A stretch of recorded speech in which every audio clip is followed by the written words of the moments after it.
张弛，甲方又不满意，一会儿你回公司重新改一版。小张啊，我们内部又有新想法，年轻人多辛苦一下嘛。师哥，你上次那个方案我先拿去汇报了啊，回头请你喝奶茶。接下来我们将揭晓本期的开奖。31、12、 23、17、06，本期1等奖单注奖金3200万。中了啊！只剩43分钟了。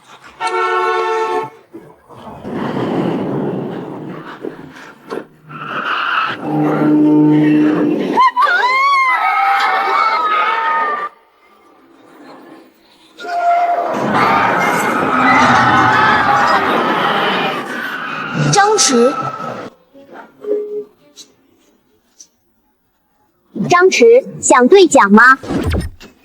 普通路径无法抵达。你到底是什么东西？国运异常代理，你可以理解为给地位者一次改命机会的系统。我现在要兑奖，兑奖才能让我改命。进入历史层完成任务和返回离开前一刻，现实时间不会流失。跑过去来不及，路还被封了。3200万，不能让他废在这一晚上。什么任务？当前身份：大夏国之，一人之下，万人之上，拜进虚拟国度国运，达成亡国成就，即可返回现代，并获得额外财富奖励。好吗？你会拥有足够高的位置，在那里，没人敢抢你的成果，没人敢让你闭嘴，没人敢让你只负责改方案。奸臣系统绑定。连年大旱，百姓易子而食，此乃上天示警，盖因陛下偏信国师，宠幸奸佞，朝纲不振所致啊！国师，奸佞，说我吗？陛下，连年大旱，百姓易子而食，此乃上天示警，盖因陛下偏信国师，宠幸奸佞，朝纲不振所致啊！国师，奸佞，说我吗？奸臣系统已绑定，宿主的任务是使大夏王朝国运耗尽，达成亡国成就，即可返回原时空，并获得巨额财富奖励。当前身份：大夏国师，一人之下，万人之上。大夏朝基础信息已传输。这简直是天胡开局！少年皇帝根基不稳，在内国空缺民生徘徊，在外蛮族虎视眈眈，而我作为国师牢牢把持朝政，这不随便折腾几下就完了？回家拿我的1000万彩票指日可待。当忠臣我不会，当奸臣肆意妄为，祸国殃民还不容易吗？要当奸臣，首先要树立威望，把持言路，不能让这些忠臣在皇上面前参我，不然哪天皇上开了旨把我杀了，我就彻底回不去了。先拿这个王御史杀鸡儆猴。王御史所言，庶臣不敢苟同。天降灾异，确为警示，然则警示的对象恐怕并非陛下。陛下乃天子，上天降下旱灾，乃是因这朝堂之上有人结党营私，蒙蔽圣听，以致天怒人怨。此人便是你，王御史。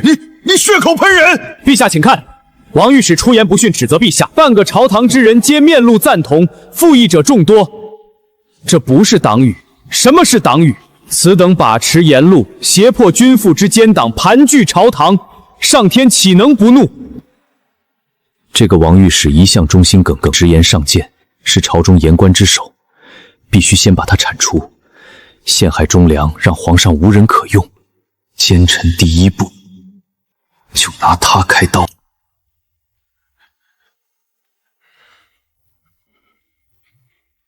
国师，此言可有依据？陛下，国师把持朝政多年，阻塞言路，一手遮天，把陛下当作傀儡一般。这等奸臣，人人得而诛之，陛下万万不能听信他的谗言啊！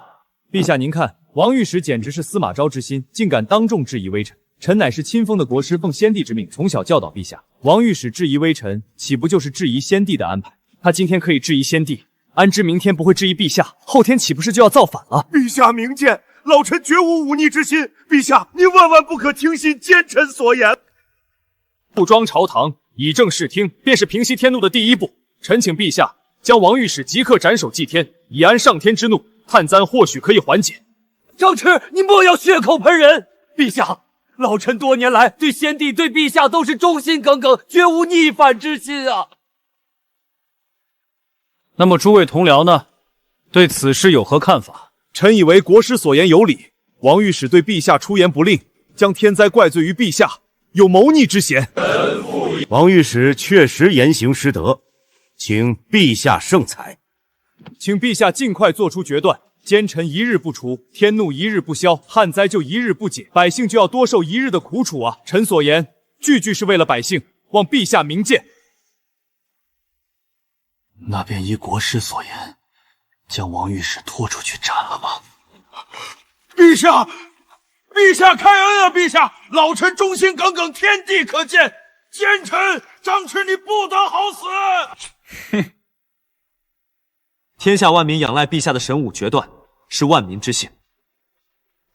诸位同僚都看见了，身为臣子，不思忠君报国，反诽谤君上，便是此等下场。望诸位日后谨言慎行，恪尽职守，勿再行此等忤逆之事。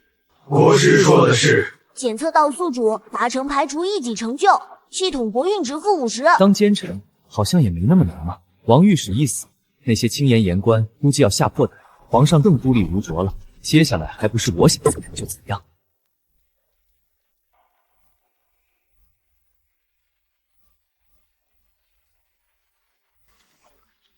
陛下何事如此着急召唤微臣？国师，方才接到800里加急奏报，西北中原数个旱了半年的州市，也就是王御史被斩首之时，暴雨如注，持续了整整1个时辰，旱情大为缓解。这么巧，这岂是巧合？分明是国师明察秋毫，揪出朝廷怒虫，上天才降下祥瑞。朝中上下如今都对国师敬佩不已。等会儿，这剧本不对啊！我杀的是忠臣，怎么还变成为民除害感动上天了？检测到原吏部侍郎督察院左副都御史王焕长期勾结地方豪强，卖官鬻爵，压榨灾民，其轻慢言官形象会精心伪装，达成成就，大夏国运直加100，请宿主继续努力。国师，你面色不佳，是否太过操劳？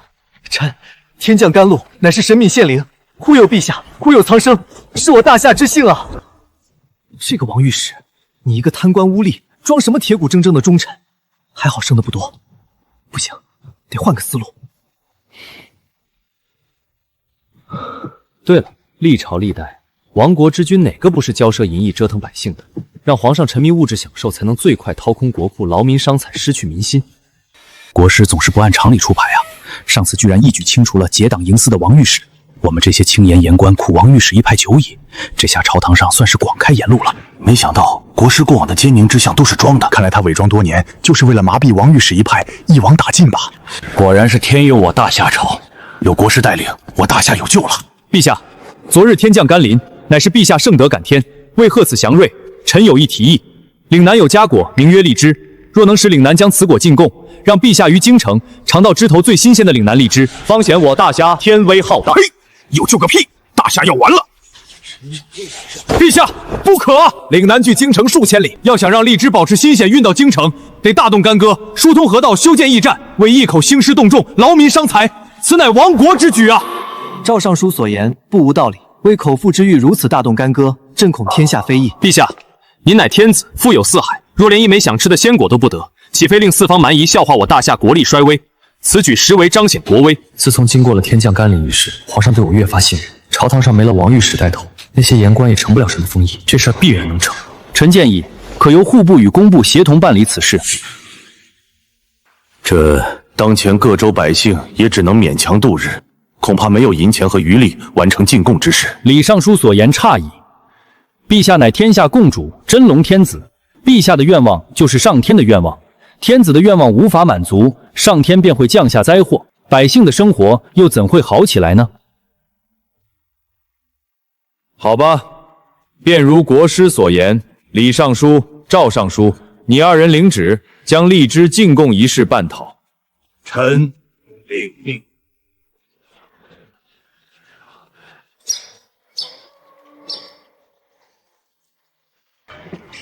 为了一口果子，就要如此劳民伤财，大动干戈，佞臣之举，亡国之兆啊！这差事落到咱俩头上了。对，就这么骂，骂得再响点。劳民伤财，骄奢淫逸，这帽子给我扣稳了。检测到宿主行为达成，蛊惑军心，骄奢淫逸成就，大夏过运值负50。耶，我运值终于降了，这回总不会错了吧？我得赶紧回去躺着休息享受。上朝好累啊，我果然还是适合当奸臣。我总觉得不对劲，国师既然蛰伏多年，处心积虑铲除了奸臣王御史，又怎会只是一个普通的骄奢淫欲之辈？可国师的所作所为完全不把百姓和民生放在眼里啊！进贡荔枝，他以为是说说就能成的事儿吗？疏通漕运，设立驿站，这得花费多少人力物力？老赵，我明白了，我们方才思虑不周，险些误解了国师的一片深谋远虑。国师此举看似为荔枝，实则为国家开辟运输命脉啊！老赵，你细想，若要荔枝新鲜抵京，必须精选路线，疏通沿途漕运关键河段，建立一条从岭南直达京城的高速通道。此漕运一通，岂止运荔枝，南北商货皆可加速流通，朝廷物资调拨效率倍增，此乃提振经济、充盈国库之大动脉。其次，需沿路每隔100里设一加急驿站，专司换马换人。这驿站网络一旦建成，就不仅是送荔枝了，它将成为朝廷连接地方、传递政令军情的神经网络。以往越余方志的边关急报，日后可能几日内抵达。此乃巩固江山、提升治理效率的基石啊！哎呀，国师，他一定是早就看到我朝漕运年久失修、驿站废弛、政令不通、商路不长的积弊，苦于无法直言，才借进贡之势，行这利国利民之事。如此迂回又高明的谋略，我实在佩服。国师深谋远虑，此策非但不是享乐，实乃兴国之举，我们一定全力督办。我工部出力，我户部出钱。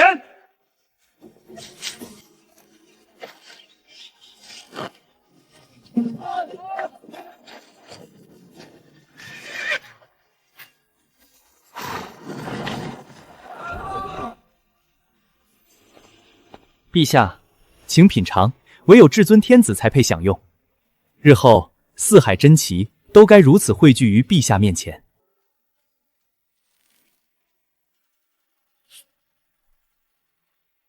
果然甘美异常，就是进贡此物所费太多，劳民伤朕心不安啊。陛下明鉴，这荔枝恰恰是我大夏朝国运昌隆的写照，您受贡方显盛世气象。但愿如此。陛下，首批荔枝成功送达，耗时仅半月。更喜的是，借此次进贡，我们已疏通淮阳段漕运，新建23个驿站，驿站网已成，朝廷传递政令和军情将更快。不止如此，沿途商号闻风而动，南北货水流通速度加快，大大促进了商业繁荣，户部的商税收入大大增加。陛下和国师英明决断，此乃提振经济、充盈国库之举啊！不会吧，这也行？检测到大夏朝漕运所通与驿站网络初步完成，宿主达成成就，提振经济，大夏国运值加200点。国师，原来这才是你的本意啊！国师深谋远虑，原来爱情让相写，背后有进攻是深远的谋划。大夏有你，是朕的福气啊！国师为大夏所寄长远，在下佩服。国师真乃大夏第一忠臣呐！朕太感动了。国师为了大夏不惜自污，还差点背上奸臣的名声。有你是大夏之幸啊！我单纯就是想让你腐败享乐啊！这几个人脑补能力也太强了吧！陛下真是知臣之心啊！臣做这一切不过都是为了替陛下分忧，应该的，应该的。好，既然如此，朕就把大夏的未来交给你们了。臣领旨，定不负陛下与国师所托。荔枝、驿站、漕运，全让我误打误撞办成了好事。既然物质这一刀捅不穿，那就换一刀。陛下，家国需配仙乐美人，方是人间至乐。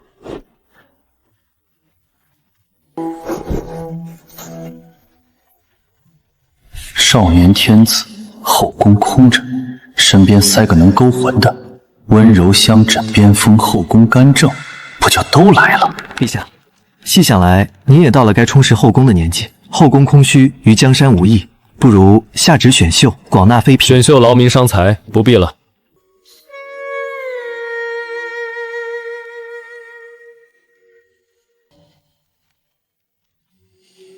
朕观此女琴艺超群，气度不凡，不似寻常掠访女子，宣她上前回话。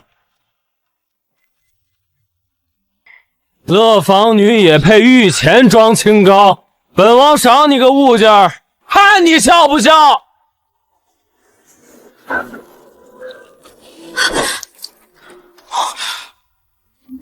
陛下，御赐之物完好无损。这哪是我给他挑的娇弱美人？这是个临危不惧、能护住皇家体面的硬骨头。陛下，臣观此女反应绝非寻常乐坊女子。民女本是前朝翰林院编修之女，家父因直言进政获罪，民女也被先帝贬入乐坊，以琴艺谋生。御赐之气代表皇家威严，若碎于殿中，乃是大不吉。民女贱命一条，不足挂齿。忠臣之后，流落乐坊，满殿王公贵戚，却无一人有你这份胆色与识大体。朕要的不是一个只会陪酒献笑的美人，朕要的是一个遇事不慌，配站在朕身边，共理天下的人。江映雪，朕意已决，册立你为后。他不是靠美色上位的狐狸精，他是靠胆识。这怎么跟我预想的不一样？不管了，立他为后总是好事，外戚干政才是亡国捷径。陛下圣明。然皇帝大婚岂能草率？如今宫殿陈旧，有损国体。臣请旨，立即翻新扩建宫苑，尤其是凤仪宫，务必极尽华美，以彰大夏气海。陛下，万不可！修缮宫殿耗资巨万，如今国库根基尚薄。你不是正缺一个能把事儿办脏的人吗？看左边角落，户部侍郎钱有才，贪会算，胆子大。陛下，皇后乃一国之母，若连大婚公事都寒酸欠落，岂非让天下人耻笑陛下亏待功臣之后？臣举荐一人，定能办妥此事，既不负陛下爱重，又不致过度耗费国库。陛下，臣举荐户部侍郎钱有才，此人精明干练，善于理财，必能以有限的银钱办出体面差事。钱有才，后世公认的巨贪，让他修宫殿，还不把国库掏空？重用，必须重用。启禀陛下，国库根本无法支撑重建宫殿的费用啊！微臣巧妇难为无米之炊，恕难担此重任。装的可真像。你说的对，国库没钱让你贪，那就给你更大的权力。臣恳请准钱侍郎优惠资格之权，遇到阻碍可先斩后奏，让他灵活调配资金。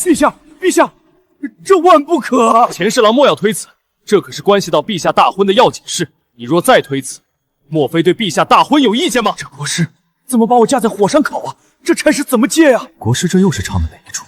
不过每次听国师的都没错。钱爱卿，国师所言有理，朕便把修缮宫殿一事变更给你，准许你公凭其权利。若有谁敢阻挠，你可先斩后奏。臣领旨，必不负陛下所托。看这演技，心里指不定多美呢。好，那便宴饮继续，恭贺陛下大婚之喜。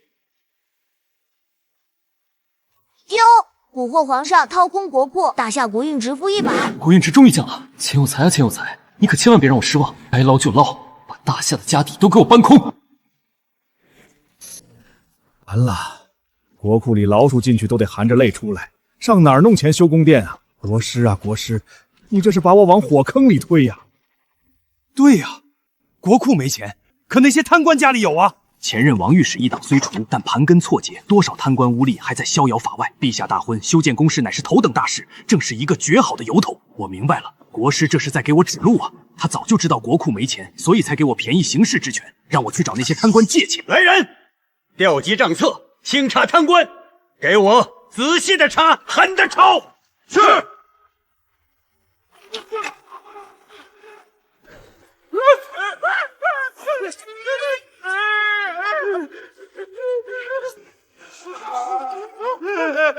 大人饶命！走。账呢？银子呢？一笔一笔给我交代清楚。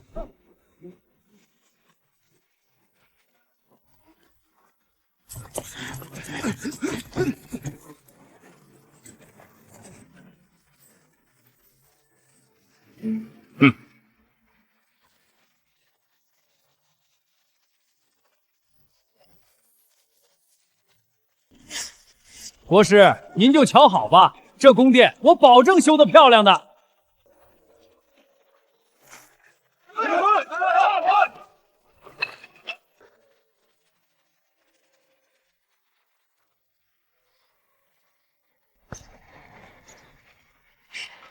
钱侍郎干得不错，这么短的时间就将宫殿修缮完成，国师，你举荐有功啊！这都是陛下英明。这么短时间修得这么豪华，这得花了多少银子？国库肯定空了吧？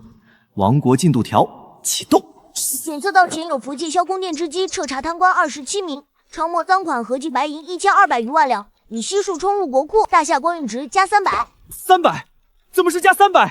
谁干的？参见陛下，臣不负所托。爱卿免礼，修缮宫殿一事你办得好啊！多谢陛下。国师，您交代的差事，下官也办妥了。我交代你什么了？那天您向陛下为我求来便宜行事之权，不就是为了好让我清查贪官，收缴他们的家产，充盈国库吗？不然我们哪有钱修缮宫殿啊？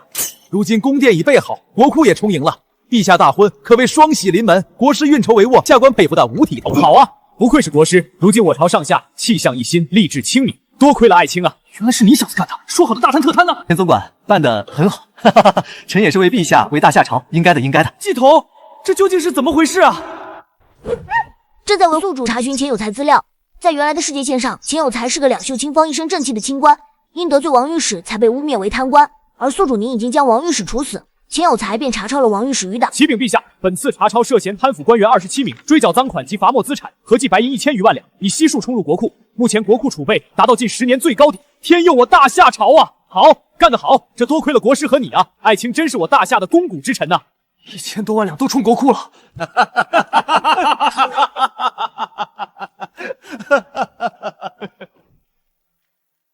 内部腐败也不行，物质享受也不行，那只能用这招了。内部因素亡不了国，那我就只能借助外力了。对了，在大夏北方有个狄戎政权，如今兵强马壮，幽云16州也被他们吞并。朝廷为了安定，还跟他们定下澶渊之盟，每年输送巨额岁币，换来苟安。苟安？哈，对啊，我要是主动撕毁合约，停止岁币，故意出兵去挑衅，以现在这朝廷的德行和军力，对上如狼似虎的狄戎，那不是鸡蛋碰石头，亡国指日可待。对，就这么干。要是能有个最不靠谱的主帅来助我一臂之力就更好了，最好是年轻冲动没资历的人，最适合拿去北伐送死。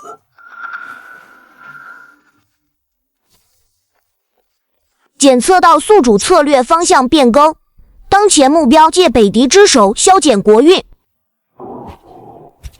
明日正好是皇上在讲武堂看演武之际，现场的武夫最容易冲昏头脑，最好是有个人能让我借题生事。北伐这把火，我要当着所有人的点点起来。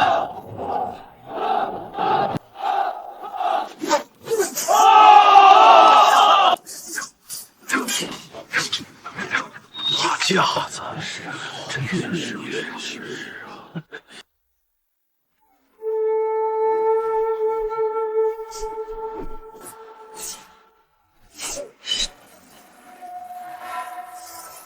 啊！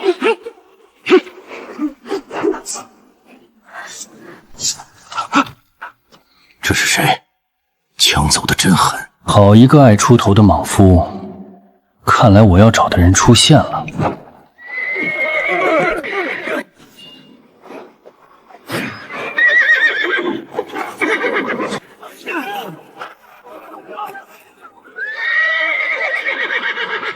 好，有胆！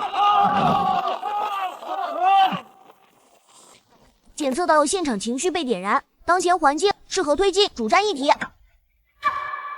陛下，我大夏将士就是英勇，如今国库充盈，吏治清明，我们的战士又热血骁勇，正是一雪前耻，开疆拓土的好时候。过往几十年，北狄欺我太甚，占我燕云故土，索我巨额岁币，此等屈辱，岂能忍耐？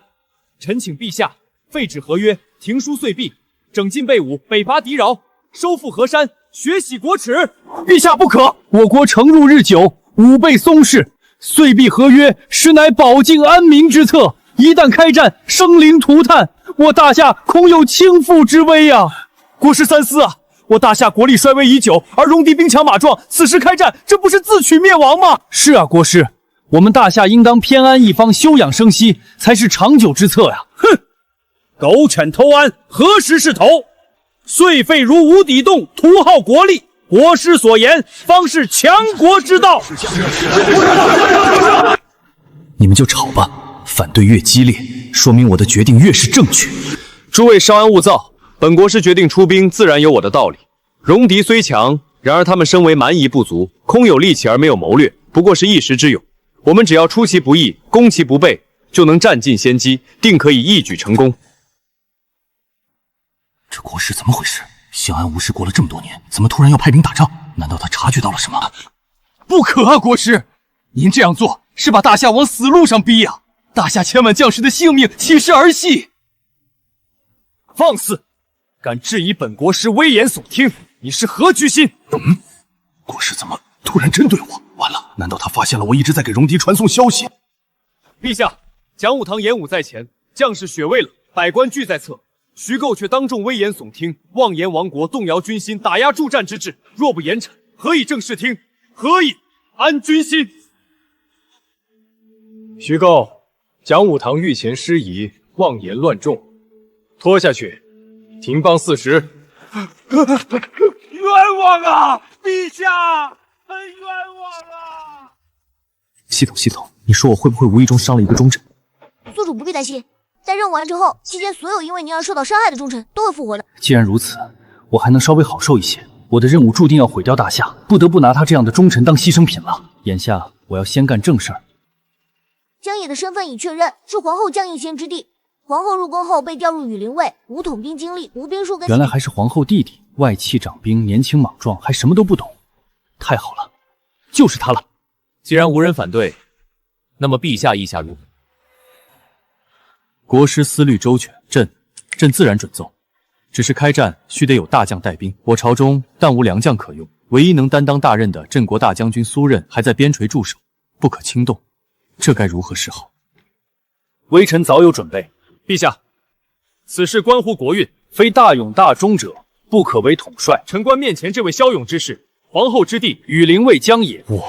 江野虽年轻，但勇武忠诚，更兼身为国戚，与陛下休戚与共，必能竭尽全力。臣以为可命江将军为北伐先锋，统领一军，以作历练，亦显陛下信任外戚，重用新人之意。让一个年轻的羽林卫还是皇后弟当先锋，这简直是儿戏！外戚领军古来大忌，何况是毫无经验之辈？国师，这是要将国家置于何地呀？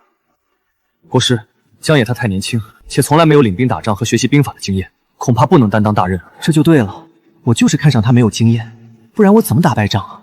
不打败仗，大夏亡国不成，我就回不到现代了。陛下，正是因为江野年轻没有经验，才需历练。况且英雄不问出处，江野虽为平民出身，但也因此更能共情贫苦百姓，必会为了大夏拼尽全力。且我朝良将青黄不接，若不趁此时多培养年轻一代，未来大夏江山将无人可用，无将可守啊！臣愿以性命担保，江野将军此战必能不负众望，为我大夏开疆拓土，建功立业。方才演武时人叫好，真到点将时，却一个都低了头，只有他还跪在烈日下。马匹突然受惊了，保护陛下，快护驾！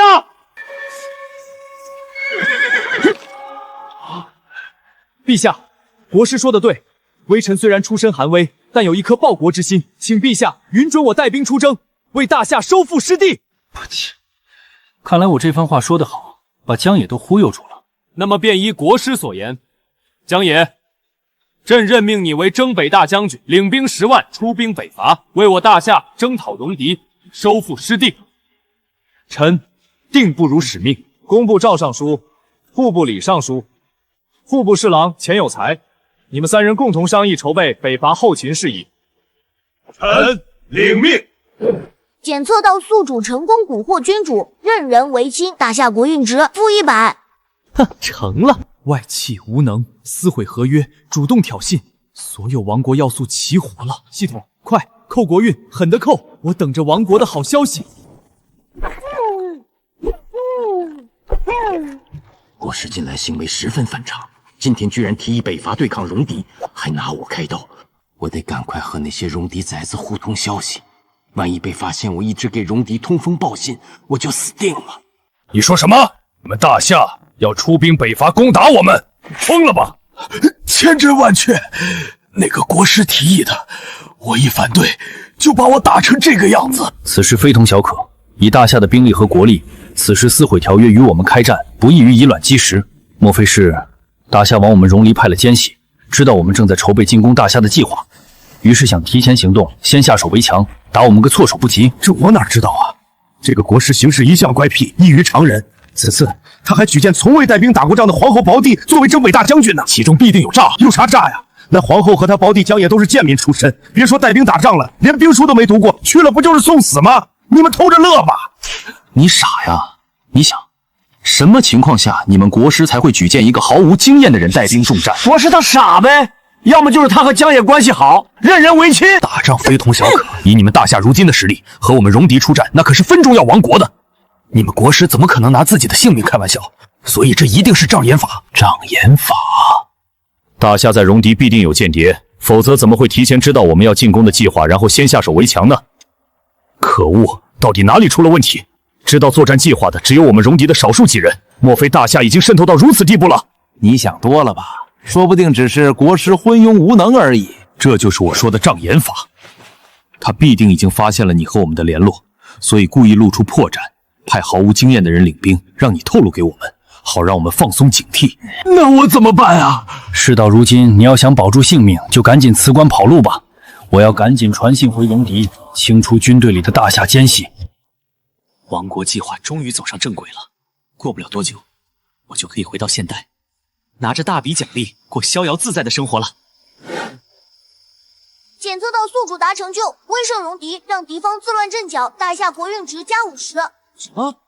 加50？不对，不对劲！最近最会坏我好事的人是谁？您向陛下为我求来便宜行事之权，不就是为了好让我清查贪官，收缴他们的家产，充盈国库吗？不然我们哪有钱修缮宫殿啊？难不成又是奸有才？会不会又是我什么都不敢？他倒先把事情给办好了。国师，方才徐构大人接递来奏哨，说要辞官回乡。徐构？哦，就是今天上朝反驳我被停鞭40的那个忠臣。也好，他自己归隐，不会再坏我好事，也省得我动手了。你把这份票议递去御前，就说户部侍郎钱有才上次清查贪官有功，理应加恩。江南布政处出缺，可请陛下擢升其往江南任职，以示奖赏。遵命。李大人、赵大人，你们给我出主意啊！这国师突然把我外放江南，到底是为何呀？是啊，虽说调到江南布政使这等肥差是升了半级，但离开了京城，远离决策中心。对呀，且眼下要征讨戎狄，户部要征调钱粮，正是忙的时候，怎么突然把我调走了？莫不是我哪里得罪了国师？非也非也，你想想，国师这段时间又是疏通漕运，又是铲除奸佞，肃请夜夜，怎么可能是凭一己戏后行事的昏庸无能之主？且钱老弟，你上次清查贪官有功，国师更不可能针对你了。那是为何啊？你看，征讨戎狄在即，钱粮是第一要紧事儿，而江南自古是鱼米之乡，钱粮富庶之地，你说让你去那儿还能干嘛？原来如此，国师是让我好好经营江南地区，生产更多粮食，为大军的后勤补建保驾护航啊！对啊，而且钱老弟你颇通农学，去江南地区指导农业，必定大有作为。没想到国师居然考虑得如此周全，连我通晓农业都知道。我一定好干。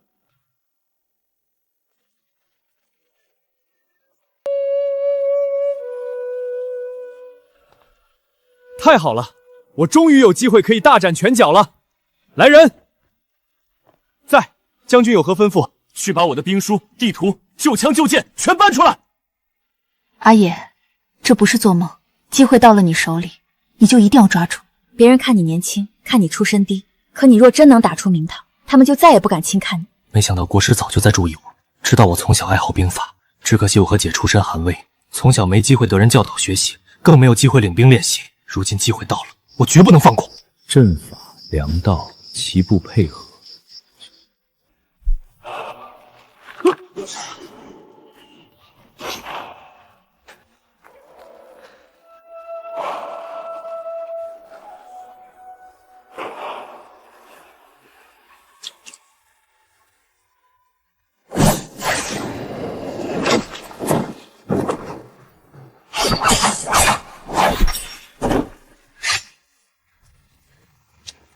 不够，我要的不只是会打，我要的是带兵破敌立功。既然陛下和国师给了我这个机会，我就绝不能让他们失望。陛下国师，末将定不负陛下与国师重托，此去北伐，驱逐敌虏，收复失地，扬我大夏国威。纵使抛头颅洒热血，亦在所不辞。江将军豪气万丈，本官甚慰。战场凶险，你尽力而为便是。若事不可为，尽力保全将士，尽快撤退，亦无不可。我会在朝中为你周旋的。江野初次统军，朕再赐你一名副将李明，此人久在军中，熟悉行伍，今后随军辅佐，不得有失。末将李明愿助江将军破敌。有劳李副将，随便打就行，别太认真。撞上敌人主力赶紧跑，或者干脆一触即溃，把这3万人送掉最好。败得越惨，亡国越快。哼！国师厚爱，末将必以死相报，绝不让陛下与国师失望。简直儿戏！让一个乳臭未干、毫无根基的外戚领兵，还是主动撕毁合约去挑衅狄戎，这不是把大夏往火坑里推吗？哎，我看国师和陛下是昏头了。狄戎骑兵来去如风，战力强悍，岂是江野那小子能抵挡的？这分明是亡国之道。我看就是国师好大喜功，全然不顾生灵涂炭，却保了百年太平。如今轻易挑起战端，若惹得狄戎大举南下，这锦绣江山怕是要沦为焦土了。国师如今权势滔天，我等还是静观其变吧。宿主达成成就，在朝中一手遮天，百官畏惧，怨声载道，大夏国运直负50。骂得好，骂得再狠点，没错，就是好大喜功，就是不顾生灵涂炭。你们越是这样痛骂，越证明我做得对，国运值就越低。岳飞北伐时，那些主和派大概也是这么想的吧？可惜啊，我不是岳飞，我是来亡国的秦桧。几位大人，好雅兴啊！尔等识君之路，不想着鼓舞士气，反在此处散布悲观亡国之道，动摇人心，是何居心？国师息怒，下官只是忧心国师。忧心国事，本官看你们是贪生怕死，苟安惯了。尔等不同舟共济，反在此冷言冷语，岂是臣子之道？再让本官听到此等扰乱军心、长他人志气、灭自己威风的言论，休怪本官以军法论。下官不敢，下官知罪。就你们说的话，回府闭门思过去吧。说，你们可有查到大夏间谍的线索？臣没发现间谍啊。可汗莫不是太过紧张于对大夏的用兵之事？你的意思是我错了？可是据大夏回来的密探来报，大夏突然之间决定对我们起兵，撕毁合约。难道不是因为通过间谍得知我们打算攻打他们的消息吗？可汗息怒，说不定只是凑巧。况且大夏国力衰微已久，民生凋败，国库空虚，就连他们的镇国将军苏任也早已是我们的人，他们起兵也不足为惧啊。你说的也有道理，难道真的是孤想错了？启禀可汗，大夏国征北大将军江野正率领10万大军，意欲进攻我国，正往飞羽关而来。这江野不过是一个毫无带兵经验的毛头小子，大夏居然敢派他带兵，分明是为了迷惑我们，又或是他们的间谍在我们这里潜伏布局已久，只等着里应外合便能破我大军，否则怎么会放着他们的镇国将军不用，用这个没有经验的毛头小子？间谍藏得太深，说不定就在你们之中，且肯定已经把苏任投靠我们的消息掌握了，我们贸然对抗，恐怕会引火上身，打草惊蛇。等等，又或者苏任的投靠也是假的，苏任也是间谍。不行，攘外必先安内，800里加急传令下去，驻守飞羽关的将士全部撤回，我们布局在苏任那里的人也全部撤回来，现在抓间谍要紧。是。这一路上，我已完全熟悉了这支军队的排兵布阵和战斗作风，且将军队整顿完毕。接下来等待我们的将是一场硬仗。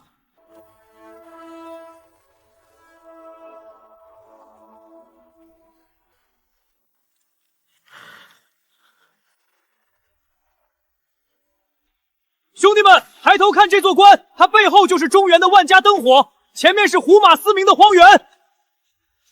我大夏100年屈辱，今天就在我们的冲锋上消解。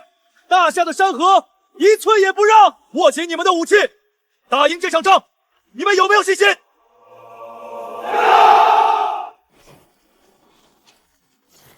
飞羽关险要，易守难攻。此关若破，北京门户洞开；若不破，将军，说有急报，飞羽关内守卫士兵皆已撤走，目前关内毫无守备力量。什么？怎么可能？莫非有诈？我们还抓到一个戎狄的逃兵，您可亲自审问他。说，你们的守军为什么会撤退？这关内是否有诈？将军明鉴，是我们可汗说，戎夺军内有大夏派来的奸细，害怕中计，所以赶紧撤军的。关内确实一个人都没有。大家听说军中要查奸细，有的都吓得逃跑了，生怕引火烧身。比如我。奸细难道是国师布置的？难怪国师敢于此时出兵戎狄，原来是早已布局好了。他派奸细搅乱戎狄国内，让他们自乱阵脚，自顾不暇。国师，你放心，我绝不会辜负你的期待。全军听令，前进，占领飞羽关！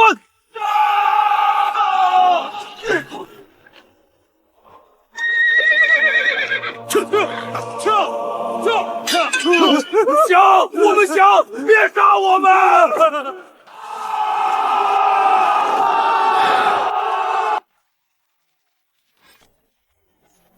皇帝那个黄口小儿派出的大军，居然拿下了飞羽关，他手下何时出现了这样的将才？飞羽关乃是边陲第一险关，虽不是最重要的，却是最难攻下的。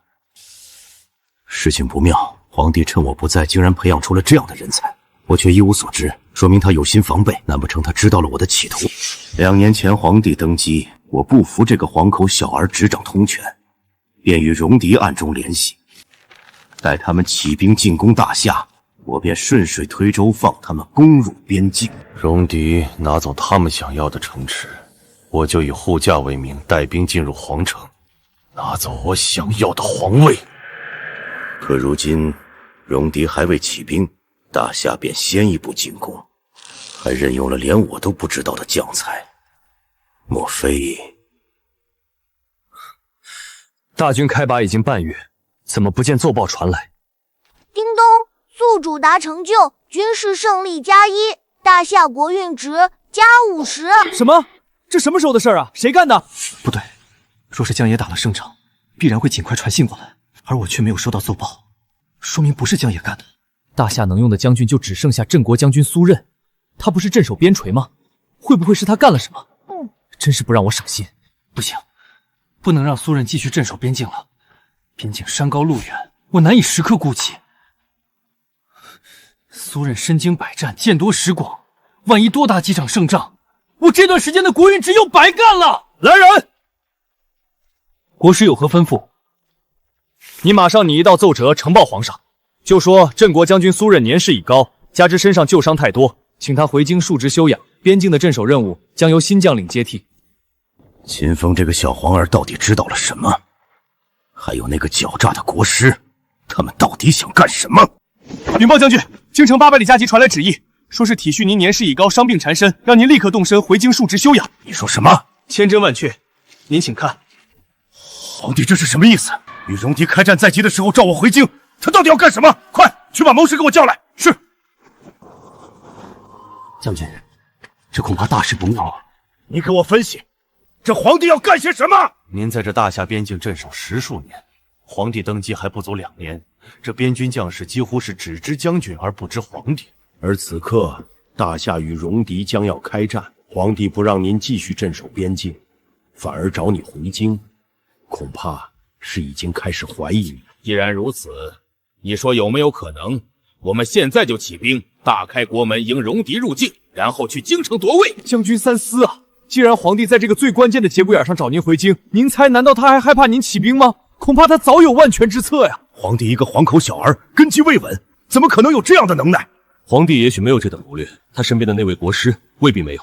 属下听闻，这国师最近以雷霆手段铲除了王御史一党，再是疏通漕运，重建驿站，朝野上下气象一新，国库也充盈了不少。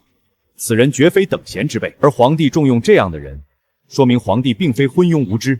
皇帝这个小子现在深不可测，他直接就这样召我回京，难道就不怕我直接带兵回京推翻他吗？他敢这样做，说明他在我身边早有准备。恐怕我现在一起兵，马上就会遭遇不测。启禀将军，有紧急情况。又出什么事了？什么？全都撤了，一个不留。属下所言，千真万确。戎狄国内还有大夏派过去的间谍，难怪秦风在这时候起兵，难怪这时候召我回京。他和张弛肯定是布局已久啊，他们什么都知道了呀。原来如此，那一切都说得通了。将军，此刻我们的一举一动都在皇上的眼皮子底下呀。也许我们军营之中早就布满了国师的眼线，他们能把间谍送到戎狄，又怎么会放过我们呢？你说，皇帝现在到底想干什么？属下觉得这恐怕是陛下的一次试探和警告啊。什么意思？您想，陛下在军营和戎狄早就布局的探子，他一早便掌握了我们和戎狄联系的证据，却迟未发难，也没有偷暗杀你，这是在提醒我们不要再想着谋反夺位的事，给我们一个改过自新的机会。不行，筹谋多年，一朝放弃所有努力付诸东流，我不甘心啊！如果趁大军正在进攻戎狄，我带兵打到京城，胜算有多大？恐怕只有不到2成胜算。陛下敢直接召您回宫，定是已经做好了万全的准备。恐怕现在军中也已经布满了陛下和国师的亲信，您想要调兵，也不一定调得动啊。难道这么多年的筹谋都付诸东流了吗？将军，早做决断吧。罢了，秦风和张衡真是好手段。命中注定，我斗不过他们，这一切就当是一场梦吧。国师，江将军率军北伐已1月有余了，除了出使几封例行奏报，至今再无音讯。这不会出什么意外吧？陛下勿忧，北伐乃艰苦卓绝之事，大军深入敌境，山川阻隔，消息传递迟缓乃是常事。江将军或许正在寻觅战机，不便频繁奏报。没消息就太好了，多半是碰上狄戎铁骑一败涂地，连逃回来报信的人都给浇灭了，或者被困在哪个山沟里，饿得快全军覆没了。现在没有消息对我来说才是最好的消息。话虽如此，朕这心里报800里加急，北伐军奏报。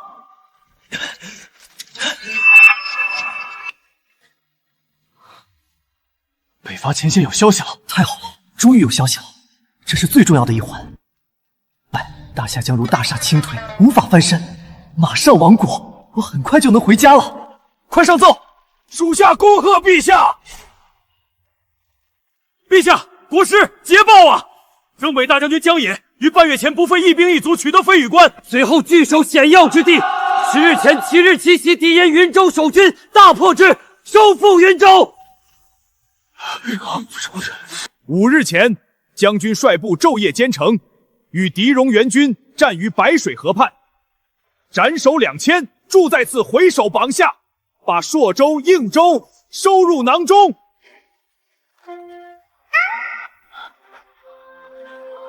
最新战报：3日前，我军兵锋直指燕州，敌然燕州守将闻风丧胆，献城归降。燕云16州中的南部4州已重归我大夏版图。恭贺陛下收复失地，大夏万胜！燕云16州中的南部4州已重归我大夏版图。好一个江野，好一个征北大将军！国师，你听到了吗？收复失地了。听到了，恭喜陛下！捷报还一连串，云州、朔州、应州、燕州，这是闪电战啊！这是怎么回事啊？江野那个平民出身没经验的毛头小子也能打胜仗，那个戎狄不是很厉害吗？怎么飞羽关这么轻易就被攻破了？真是出乎意料啊！谁能想到一个平民出身的羽林郎能带兵对抗戎狄，还能打这么多胜仗？对呀，此前你我完全不看好北伐，没想到北伐大胜，这真是有点打脸。国师高瞻远瞩，当初力主北伐撕毁合约，我等还心存疑虑，如今看来真乃神机妙算。丁，检测到重大军事胜利，国土恢复，民心振奋，国运值加100。连续胜利，收复应燕3州，军事威慑力大幅提升，边患压力骤减，国运值加300。因系列胜利，朝廷内部主战派声威大振，主和派失势，统治集团凝聚力上升，军民士气高昂，民族自信增强，国运值加200。不，停下别加了，为什么会打赢？我明选了个必败的班底啊！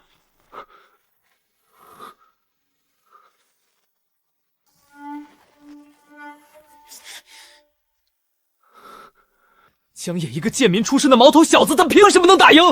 狄戎骑兵是纸符的吗？不行，江野绝对不简单！来人！国师有何吩咐？你去调查一下，江野将军在皇后进宫之前都在干什么。是。可恶！我正说不对，哪怕先前阴差阳错导致大夏国力稍微恢复，但这些都是外部条件。就算后勤再好，钱再多，主将是头猪也打不赢。原来问题出在江野身上。江野虽出身微贱，未接受过系统的军事教育，但自幼对行军布阵、地理形势表现出异于常人的敏锐直觉与浓厚兴趣，还曾于市井中自制沙盘推演。系统，这些信息你怎么从来没提醒我啊？正在为您评估江野的个人水平，结果已出炉。江野其个人勇武、凝聚士卒能力及战场临机决断力，经评估属历史名将级潜力。宿主在未知其潜力的情况下，恰好完成了于微末中发掘绝世将才的关键操作。你这个人机，现在知道分析了。皇后的弟，出身寒微，还是历史名将，这不是魏青？救命啊！我以为我点了个愣头，结果你告诉我这是传说级名将，天王我也不对，是天不亡这个破大夏啊！不能再这么下去了。收复失地已经让国运涨了这么多，要是让他再这么打下去，一路高歌猛进，把敌人王庭都给端了，开疆拓土，那国运还不得直接爆表？我就彻底回不去了。必须让他停下来。对，将在外军命有所不周，那我就用军命压死你。江野，你不是能打吗？我看你能抗得住几道催命符。国师大人主导的北伐，开局便获得大胜，国师为何看起来一点都不高兴？国师向来不按套路出牌，比我们多想一步。起先没人相信北伐能打胜仗，可事实证明国师是正确。狄戎立国数十载，兵强马壮，有大军数十万。我军此胜，一则出其不意，二则仰赖陛下的鸿福庇佑，侥幸得胜是无法再三取得胜利的。穷寇莫追，若我军贪功冒进，大军继续攻打，深入漠北，万一狄戎举倾国之兵反扑，或设伏截我粮道，则前线10万将士将陷入危机。届时，不但已收复的失地不保，更可能引狼入室，危及中原。国师此言差矣，我们的军队正该乘胜追击，一举荡平戎狄。将军勇武可嘉，但治国用兵当虑全局。朝廷连年用兵，耗费巨大，即便国库暂时充盈，也应当细水长流，从长计议。陛下，江将军毕竟年轻，骤然立下大功，他是落入狄戎圈套，届时反而得不偿失。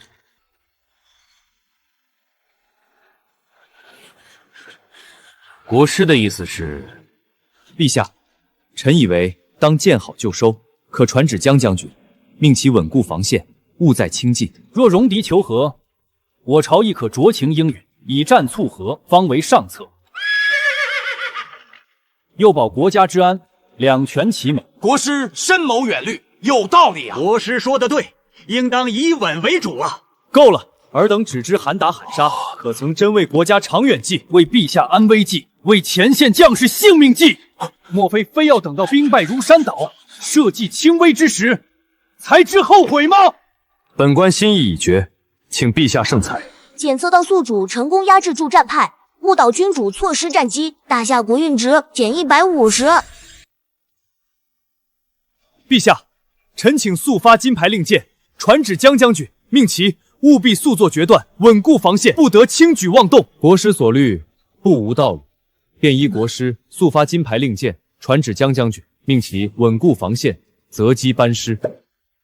检测到宿主成功推动金牌召回，当前局势继续有利于削减国运。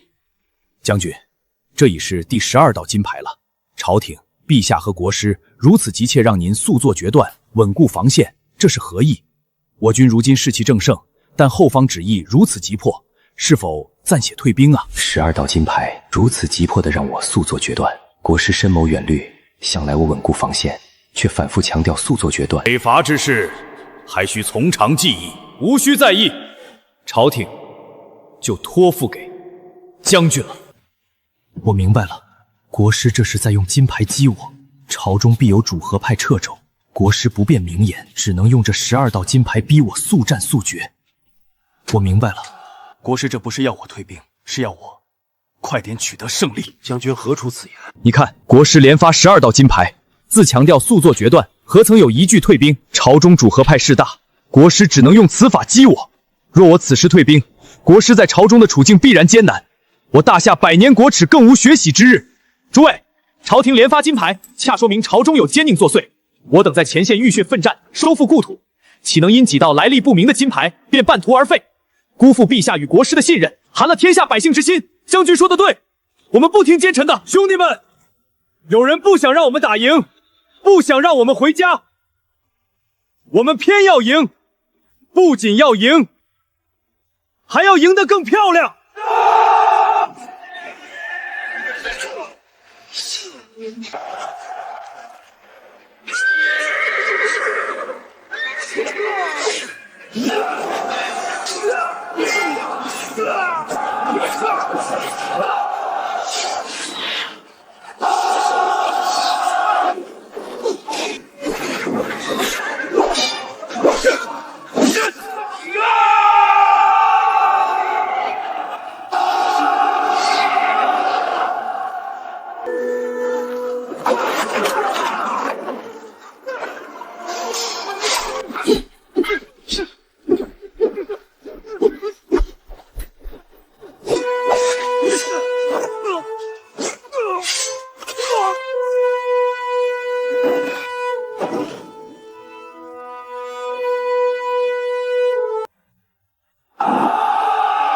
燕云16州，自前朝丢失，历数10年屈辱，今日终在我手中彻底光复。陛下，国师末将幸不辱命。天大的捷报！北伐军已光复燕云全境，16州全部收复了。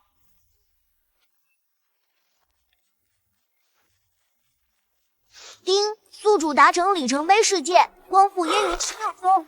加声望，民族凝聚力，领土安全获得巨量提升，国运值加500。知道了，你真是个马后炮复读机呀！燕云方服，大捷！燕云方服，大捷！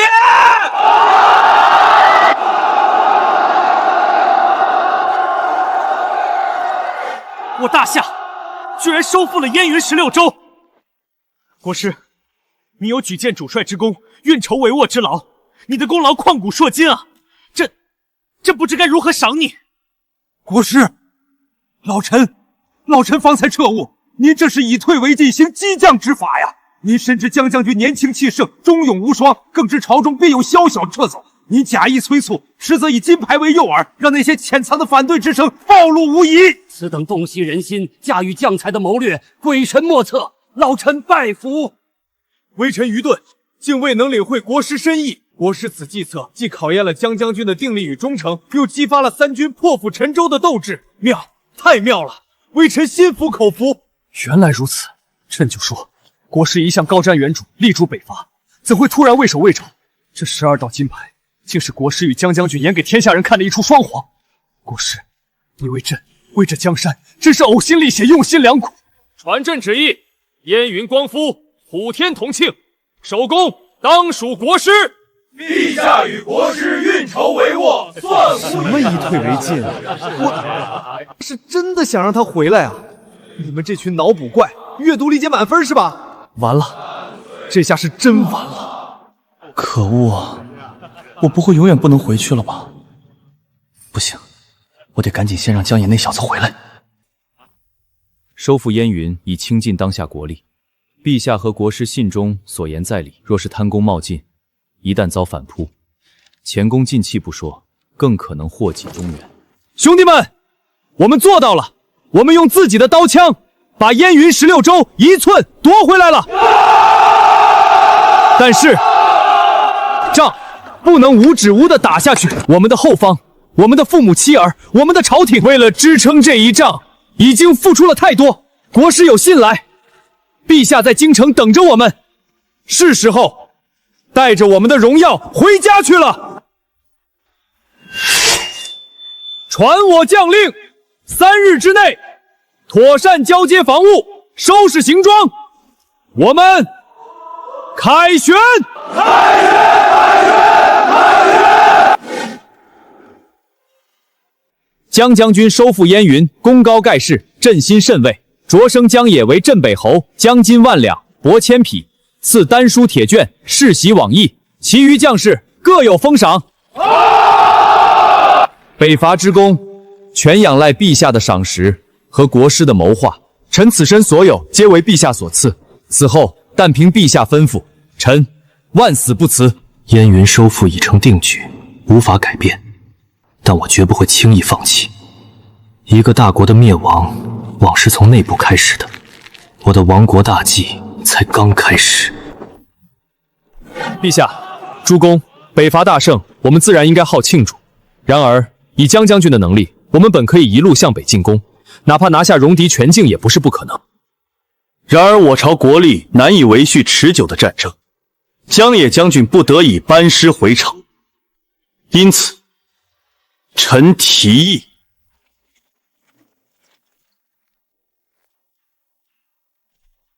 陛下，诸公，北伐大胜，收复燕云，虽为不世之功，但打江山易，守江山难。如今国库虽因超贪商税略有充盈，然支撑后续边防民生仍显不足。臣近日夙夜忧思，恳请推行摊丁入马与官绅一体纳粮2策，按田产多寡计税，破除官绅免税特权，方能充实国库，稳固根基。万不可！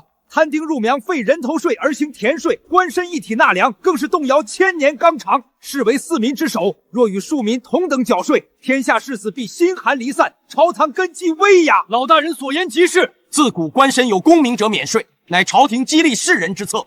国师此举无疑是逼反天下士绅，大夏恐生内乱。要的就是这个效果。士绅乃大夏根基，得罪这群既得利益者，必然群起而反，内乱一开，亡国指日可待。江将军，你北伐途中，前线将士浴血奋战，后方却因财税不足难以支撑，此等困境，你当最是清楚。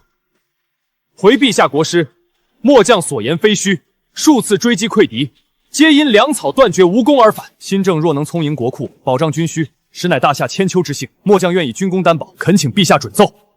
神助攻，有武将站台，文官反对更烈，矛盾彻底激化，此番必成。国师此策牵连甚广，波及天下士绅，若处置不当，恐生变数，可否从长计议？陛下，臣深知此策艰难，但为大夏长治久安，臣愿以项上人头担保。新政若有害于国，臣提头来见。此策只为充盈国库，惠及万民，绝无半分私心。国师快请起，朕信你赤诚之心。传旨，即日起推行摊丁入莽与官绅一体纳粮，户部牵头，工部协同，各地州府全力督办，不得延误。臣等领旨。陛下圣明，臣定不负陛下所托。国师此举太过激进，天下士绅岂能善罢甘休？江南士绅田产万千，朝中更是盘根错节，这政令下去，怕是要掀起轩然大波。是啊，且不说士绅反对，各地州府官员多出身士绅之家，推行起来必然阳奉阴违，怕是难以落地啊。二位大人，要不要联名上书，恳请陛下暂缓推行？国师以死相见，陛下已然下定决心，此时上书不过是徒增反感，先按政令行文各地，静观其变吧。张弛这奸贼竟敢推行如此恶政，要夺我等家产！我等寒窗苦读求得功名，不就是为了荫蔽家族免除赋税？如今他一句话便要打破祖制，我等岂能忍气吞声？李大人所言极是，我等在朝中亦有故旧，不如联名上书弹劾张弛，在暗中联络各地乡绅，逼朝廷收回成命。弹劾恐难奏效，张弛如今深得圣宠，北伐超贪之功在前，陛下对其言听计从。以我之见，可先拖延缴税，再派人前往京城打脸，联络朝中反对官员，内外夹击，方能让张弛知难而退。即刻派人进京，联络王御史旧部与反对新政的老臣，务必阻止新政推行。国师，江南、中原等地传来消息，乡绅们对新政抵触极大，纷纷拖延缴税。部分地区甚至出现聚众抗议，还有乡绅已派人进京联络旧臣，意图弹劾国师。来了，果然不出所料，士绅反叛在即，大夏内乱不远了。知道了，传我令，令各地州府严令督办，若有拒不缴税、聚众闹事者，一律严惩不贷。遵命。这一次，我看你们还怎么挽回。县令大人，金正恶法，我等绝不遵从。若强行征税，休怪我等不客气。乡绅大人，此乃朝廷政令，下官不敢违抗，还请大人速散区，按令缴税，否则下官只能上报朝廷，以抗命论处。上报朝廷，我等早已联络京城老臣，张弛那奸贼不日便会倒台。你若识相，便暂缓征税，否则日后我等得志，定要你好看。这新政对我们穷人倒是好事儿，不用再按人头缴税了。乡绅们缴税也是应该的，他们田产那么多，凭什么免税？给我冲！打了县衙，看他还敢不敢避税！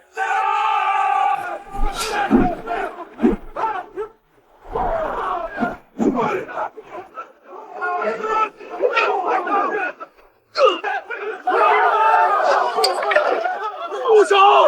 都住！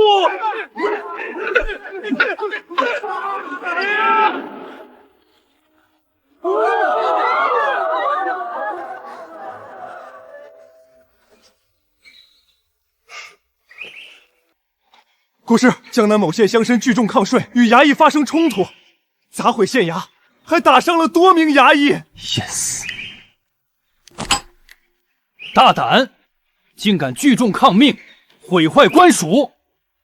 传我令，令江南布政使钱有才派兵镇压，捉拿带头乡绅，抄诺家产，以儆效尤。遵命。打得好，越乱越好，最好各地乡绅都起来反叛，大夏不亡也难。丁，宿主推行新政，引发士绅叛乱，社会动荡，大夏国运值-50。将士们，江南乡绅聚众抗税，毁坏官署，违抗朝廷诏令，奉国师令，即刻出兵镇压，捉拿带头破乱者，抄诺家产。出发！遵命。田大人，新政恶法，不得人心。你若退兵，我等尚可既往不咎，否则定要血战到底。乡绅叛逆，违抗朝廷政令，毁坏官署，罪该万死。速打开城门，束手就擒，否则大军攻城，格杀勿论。就凭你这点兵力，也想攻破县城？我等早已加固城防，粮草充足，等你来攻。攻城，拿下县城，捉拿叛逆者，重有赏。攻城！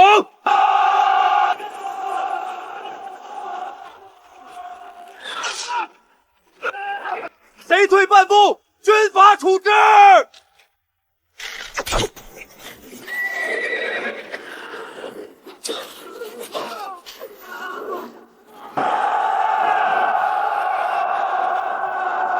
陛下，前部正使率军攻城，叛军抵抗顽强，双方死伤惨重，县城仍未攻克，各地乡绅纷响应叛乱，江南已有3县沦陷，形势危急。国师，如今该如何是好？乱吧，越乱越好。陛下，叛军虽势众，但皆是乌合之众，不堪一击。前部正使兵力不足，可令将军抽调部分兵力南下，协助镇压叛乱，新政便可顺利推行。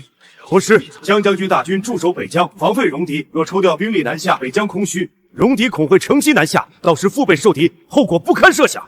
李尚书多虑，戎狄已被打得大败，元气大伤，短期内绝不敢南下。平定内乱乃是当务之间，若任由叛乱蔓延，大夏危矣。陛下，臣愿以项上人头担保，抽调兵力南下，绝不会引发北疆危机。若有差池，臣提头来见。好，便依国师所言，传旨令江将军抽调3万兵力，由副将率领南下，协助钱有国平定江南叛乱。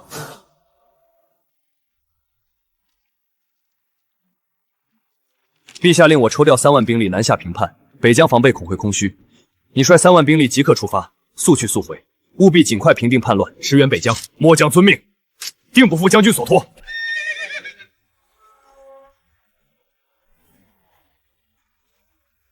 有副将援军到来，此次定要攻破县城，捉拿叛逆。钱大人放心，北疆将士久经沙场，攻破此城易如反掌。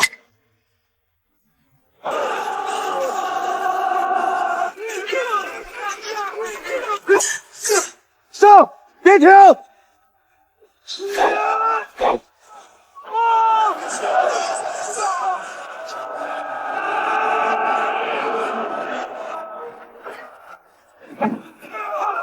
跪下！快住！大胆乡绅，聚众抗税，毁坏官署，叛乱谋法，你可知罪？大人饶命！小人一时糊涂，受贱人蛊惑，才做出此等蠢事，求大人开恩，饶小人一命。事到如今，说这些已然无用。按律，叛乱谋反者斩立决，家产抄没，押下去，明日问斩。大人饶命！大人饶命啊！国师，大喜！前部正使与副将合力，已攻破叛乱县城，擒获带头乡绅，明日问斩。其余叛乱县匪听闻消息，分离去。丁，宿主平定江南叛乱，新政得以推行，社会秩序恢复，大夏国运值加30。陛下，臣与李明将军合力，以平定江南叛乱，擒获带头乡绅，抄没家产白银数百万两，以悉数充入国库。新政已在江南顺利推行，各地赋收收缴顺利。二位爱卿劳苦功高，平定叛乱，推行新政，实乃大功一件。前爱卿赏黄金100两，调任两江总督；副将赏白银500两，升为总兵。谢陛下隆恩。完了，一旦推行成功，国库更加充盈，大夏越来越强，我还怎么达成我的目的？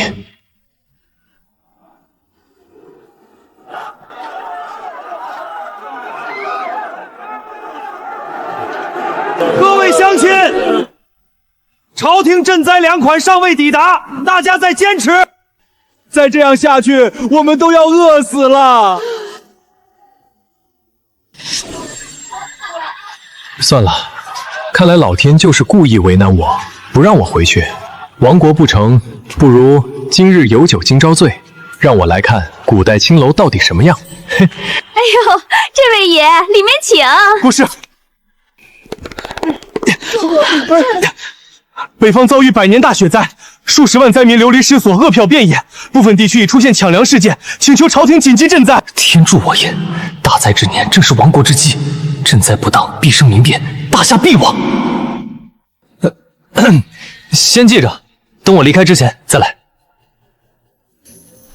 北方灾情严重，数十万灾民流离失所，各位爱卿可有赈灾良策？陛下，当务之急是开仓放粮，调拨粮食、棉衣，运往灾区，安抚灾民。还需派遣官员前往灾区，组织赈灾，防止灾情进一步扩大。陛下，二位大人所言虽有道理，但单纯开仓放粮耗费巨大，且灾民无所事，一生事端。臣有一策，可解此危。国师有何良策？可效仿秦皇汉武，征发100万民富，修建长城与南北大运河，以工代战，既可为灾民提供温饱，又能加固国防，疏通漕运，一举两得。国师，100万民夫与灾年争议，与逼死灾民无异，此乃亡国之举呀！请陛下三思。陛下，大灾之年当轻徭薄步，休养生息，大兴土木，必致民怨沸腾，恐生大变。越反对越好，民夫累死饿死，民变一触即发，看你们还怎么挽回！各位大人目光短浅，单纯赈灾，粮食耗尽，灾民依旧流离失所，以工代灾，既能让灾民活下去，又能为大夏留下万世启周，何乐而不为？若不如此，灾民饥寒交迫，必然揭竿而起，到时大夏更危。陛下，臣愿以项上人头担保，以功代定能化解灾情。若有差池，臣提头来见。好，便依国师所言，传旨征发100万民夫，修建长城与南北大运河，以工代赈。户部调拨粮食、棉衣，工部负责工程规划，各地州府全力配合。朝廷有令，征发民夫修长城、挖运河，管吃管住，每日发粮2升，还发棉衣。愿意前往者即刻报名。大冬天修长城，怕是要冻死在工厂上，留在这儿也是饿死。去工地至少能换口饭吃，还能给家里捎点粮食回去。老乡，饭菜还合口吗？棉衣够不够暖和？大人放心，饭菜管饱，棉衣也暖和。多谢陛下和国师，给了我们一条活路。传令下去，每日3顿干饭不得克扣，棉衣棉被足额发放。夜间做好防寒措施，若有民夫冻伤、饿死，经办官员一并治罪。属下遵命。赵大人，国师特意交代，民夫若有任何闪失，我们都担待不起。如今民夫们干劲十足，工程进度远超预期。国师深谋远虑，以工代诏，济救灾民，又见万事基业。李大人，运河已开挖数十里，按此进度，3年便可全线竣工。民夫们都说这是国师为百姓做的大好事，都愿意出力。国师此举功德不量，运河一通，南北漕运畅通，商贸繁荣，百姓生活必将越来越好啊！老乡，辛苦你们了，喝碗热汤暖身子。多谢大人，我们不累，能为国家做事，还能有饭吃，我们心里高兴。百万民夫寒冬劳作，不死也得乱。民怨积累到极致，必然揭竿而起，大夏亡国指日可待。丁，宿主征发民夫，大兴土木，劳民伤财，民怨积累中，大夏国运值-100。哈，终于看到亡国的希望了。国师，天大的喜讯！长城运河工地传来消息，以工代战成效极佳，灾民无一人饿死冻伤。各地流民闻风而至，民夫已超150万，工程进度远超预期。以工代赈救百万灾民，社会秩序稳定，民心归附，大夏国运值+400。大型基建带动沿途商贸、食料、木材、粮食采购激增，商业繁荣，地方财政增收，国运值+200。啊，系统你别再叫了，我知道了。我想搞民变，你们却搞成民心工程，这到底是哪个环节出了问题？如今国库建丰，运河长城皆推进顺利，百姓安定，商路渐通，大夏气象却与往日不同。国师，你为大夏立下不世之功。长城运河建成后，大夏国防稳固，漕运畅通，必将千秋万代。陛下过奖，臣不敢居功。亡国大计再次泡汤，必须换个更狠的法子。我都快累了，再这么折腾下去，还不如干脆留在这里寻欢作乐，当个真的贪官奸臣算了。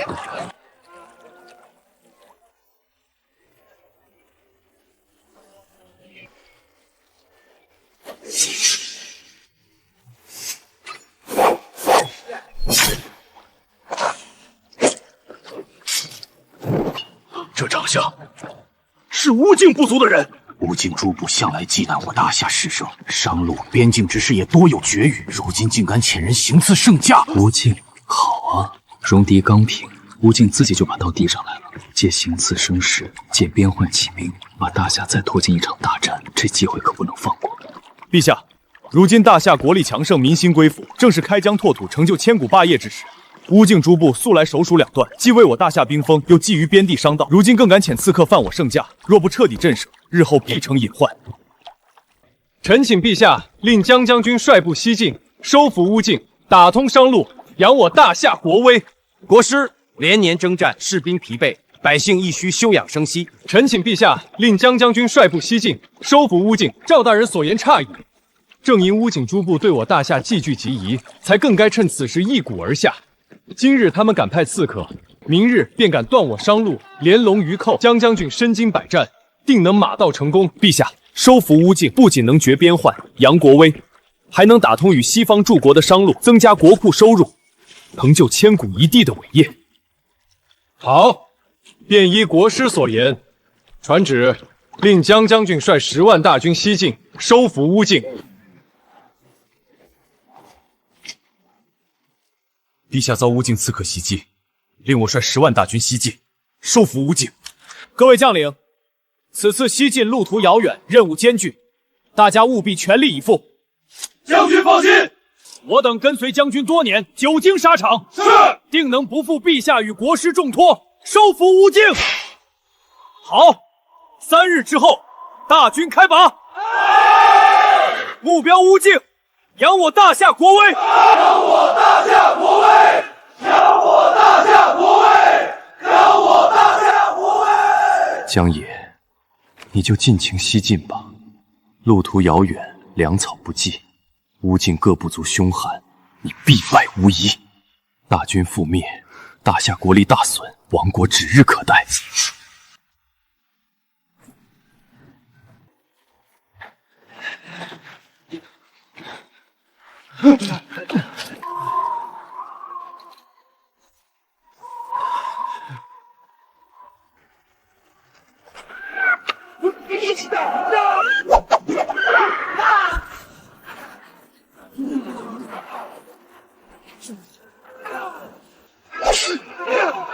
将军，水船没了，粮也散了，再拖下去，弟兄们就真撑不住了。中原人还没进吴境，就先渴死在路上吧！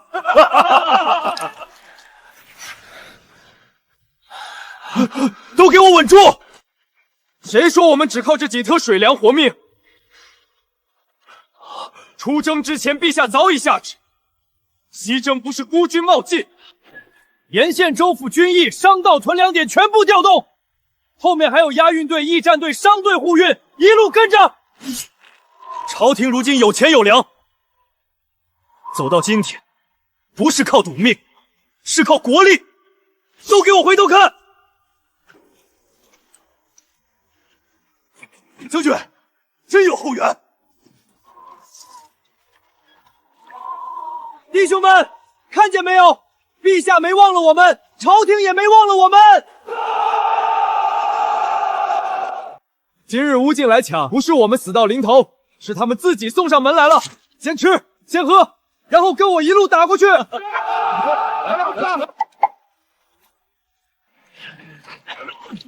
继续西进。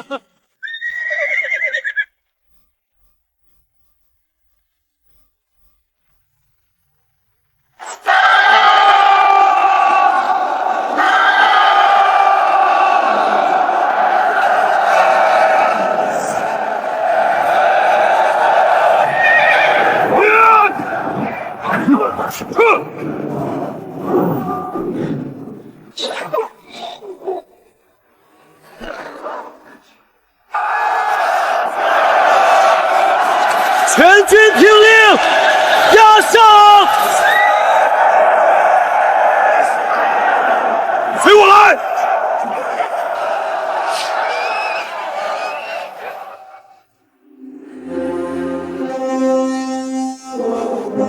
国师，陛下，原来你们早已把后路给我铺好了。既如此，我更不能辜负。这回应该是要成了吧？哼，回去之前，我可是要先来这里看的。哎呦，这位爷，里面请。国师，西晋急报，江将军部队在吴境边境甘滦部族抢掠，水车被劫，粮草散失，将士多人中暑乏弱，军心大乱。这就对了，太好了，这才像亡国该有的样子。知道了，你先回去，我这边还有点小事。但是什么？乌境甘霖部族本趁我军缺水乏弱前来抢掠，可国师许久以来为皇上出计献策，国库丰盈，商路、驿站转运诸物早已畅通，朝廷后续押运的粮草水源及时接上。江将军借此稳住军心，反败为胜，不仅击溃了来犯部族，还收服了乌境首个部族，首领率部归附，又为大军献上了粮草和水源。丁，宿主支持西晋，收服乌境部族，开疆拓土，大夏国印值加500。一个复读机，闭嘴！怎么会这样？我前面折腾出来的那些国库、商路、转运，怎么偏救了江野？乌境部族怎么这么容易就归附了？江野你就不能败一次吗？不行，还是得让他们继续西进，这是必须。只不过这一次，不能再让他们作弊了。参见陛下。陛下，乌境首战虽捷，但再往西便是乌境诸国背后最强盛的兰利国。此国兵强财足，素来以战养战。若此时止步，等他缓过神来，乌境诸国仍会反复，西吹南安。臣以为正该趁势西进，一举压服。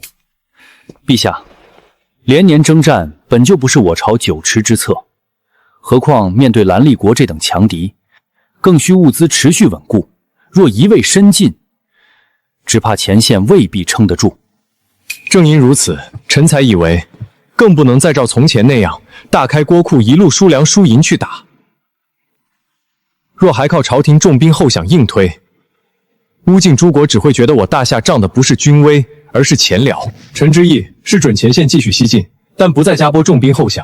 乌境既已归附，便令其出粮、出马、出向导，以战养战，以胜养威。这样既重耗国土，又能借势压同乌境诸国直逼兰历。若真能用乌境良马接上前线，这法子倒确实比再开国库稳。兰历国常年征战，战力强悍，江野长途奔袭，粮草补给困难，此战必败无疑。等他兵败，大夏国力大损，亡国指日可待。陛下，若此举得成，兰历国必定胆寒，乌境诸国亦将闻风而服。臣愿以项上人头担保。好，便依国师所言，传旨不再另拨重兵后饷，由前线统现有兵马继续西进，节制乌境诸部，调其良马，以定西威。乌境西边就是强盛的兰历国，我看这回还怎么赢？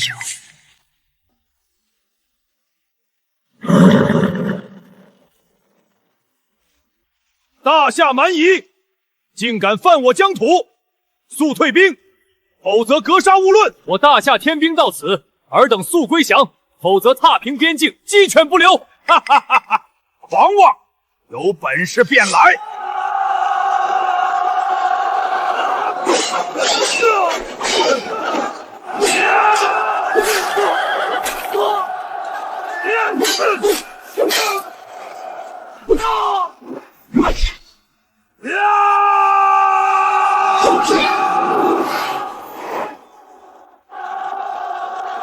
将军，我军粮草不济，人马皆疲，再战下去只会白折损，先退吧。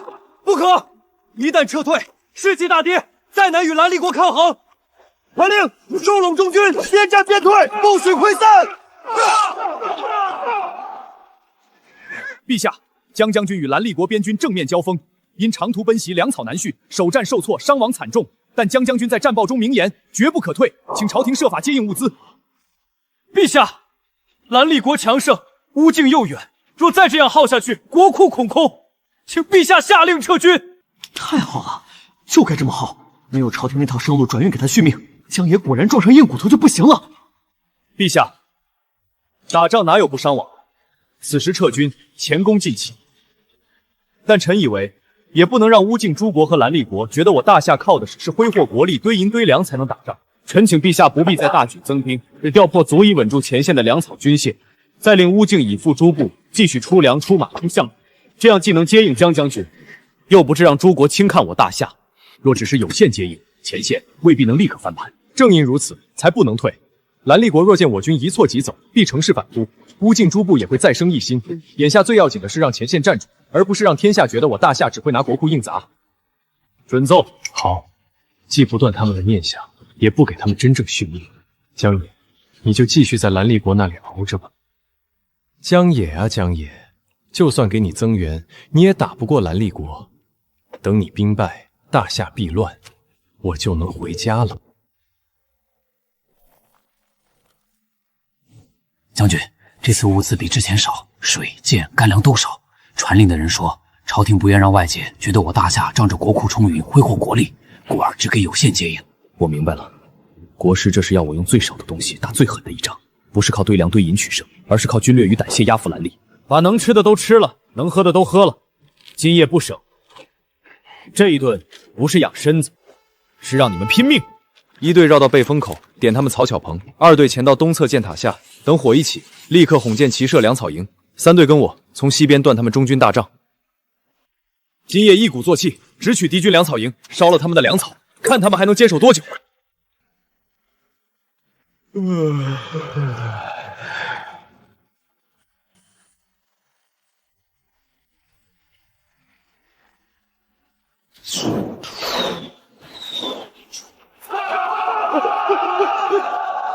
不好，粮草被烧，快派兵增援！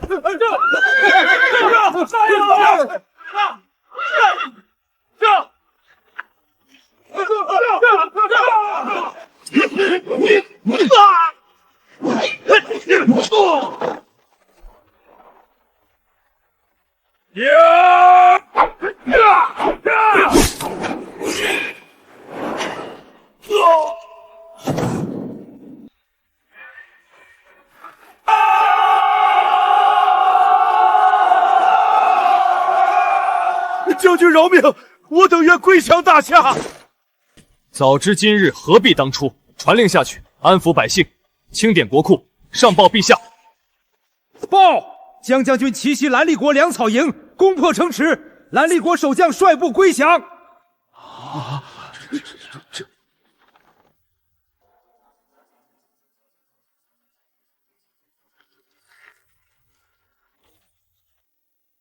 报！江将军奇袭兰立国粮草营，攻破城池，兰立国守将率部归降。好，江将军真是国之柱柱。传旨，封江野为乌境都护，驻守乌境，世袭罔地，赏黄金1000两。陛下圣明。怎么会这样？兰立国居然这么快就被攻破了，江野你就不能败一次吗？丁，江将军平定兰立国，开拓疆土，大夏国运值加200。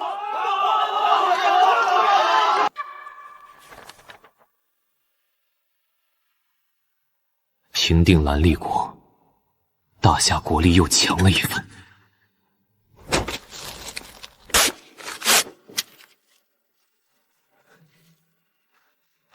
国师，这是各地州府新送来的谢表、税册，还有官员请功折子，请您过目。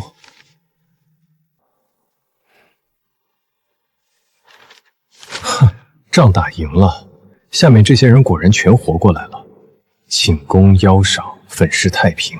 有了，各地州府官员中还有不少贪官污吏，让他们胡作非为，引发民怨，定能逼反百姓。系统，这次到底行不行？判定可执行。宿主当前目标：借地方贪腐失控，诱发民变，削减大夏国运。再信你一次。陛下，乌境平定，国库充盈，但臣听闻各地州府官员中仍有不少贪官污吏，欺压百姓，中饱私囊。若不整治，恐生民怨，动摇国本。竟有此事，国师可有良策？臣请陛下设立巡查御史，派往各地严查贪官污吏，但此事需雷厉风行，不拘一格，方可震慑宵小。国师，但需设立选派清正廉明之人，若所选非人，恐会鱼肉百姓，视其反。就要选非人，越乱越好。老大人所言极是，臣举荐一批得力官员，他们行事果断，定能严查贪官。准奏，就依国师所见。用不了多久，各地百姓就会揭竿而起，大夏必亡。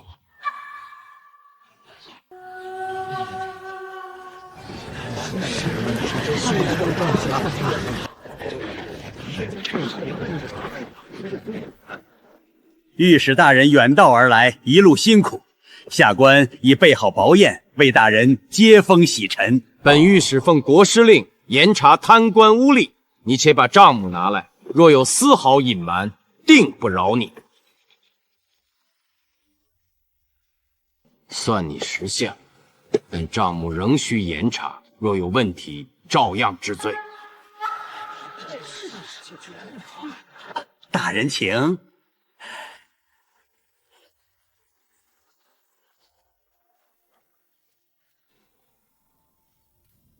贪官，你以为本官是来捞钱的？这些礼单加上这本密账，足够让你抄家灭族。大人，您这是？国师让我等严查贪官，可没说怎么查。本官若不先收礼，让他放松警惕，怎会轻易交出账本？明日一早，拿着这些证据，抄他的家。大胆贪官，鱼肉百姓，收受贿赂，罪证确凿。来人！抄没家产，打入大牢。御史大人，您不是收了我的礼吗？怎么不收你的礼，怎会拿到你的账本？押下去。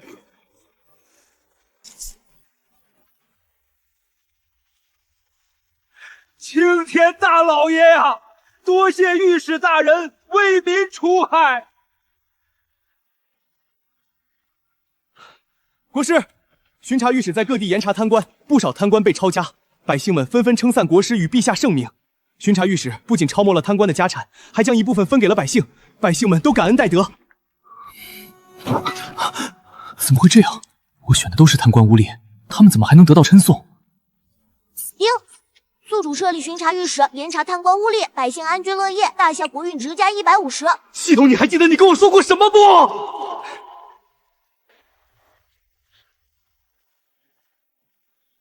陛下，巡查御史在各地严查贪官，抄没家产数百万两，冲入国库，百姓们安居乐业，各地赋收收缴顺利，国库愈发充盈。国师此举功在千秋，朕该如何赏你？陛下过奖，臣只是尽了分内之事。赏个屁！我只想亡国，看来得搞点更大的动静。陛下，如今国库充盈，百姓安居乐业，正是大兴土木、修建宫殿园陵之时，既可彰显大夏盛世气象，又能让陛下享受荣华富贵。国师，大兴土木，劳民伤财，恐引发民怨，还请陛下三思。老大人所言差矣。如今百姓安居乐业，大兴土木可提供更多就业机会，让百姓赚取钱财，且修建宫殿园陵，能彰显大夏国威，让四方蛮夷敬畏。陛下，臣愿意项上人头担保，若有民怨，臣提头来见。好，便依国师所言，传旨修建新宫殿、皇家园陵，由工部牵头，各地州府全力配合。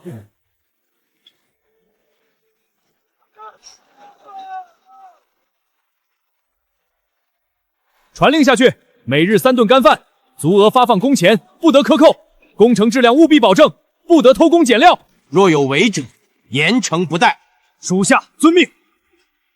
没想到修建宫殿还能拿到这么多工钱，够家里半年的开销了。是啊，国师真是为百姓着想，给我们提供了这么好的差事。大兴土木，耗费巨大，用不了多久，国库就会空虚，民夫们累死累活，迟早会引发民变。宿主大兴土木，带动经济发展，提供就业机会。我等奉国主之命前来朝贡。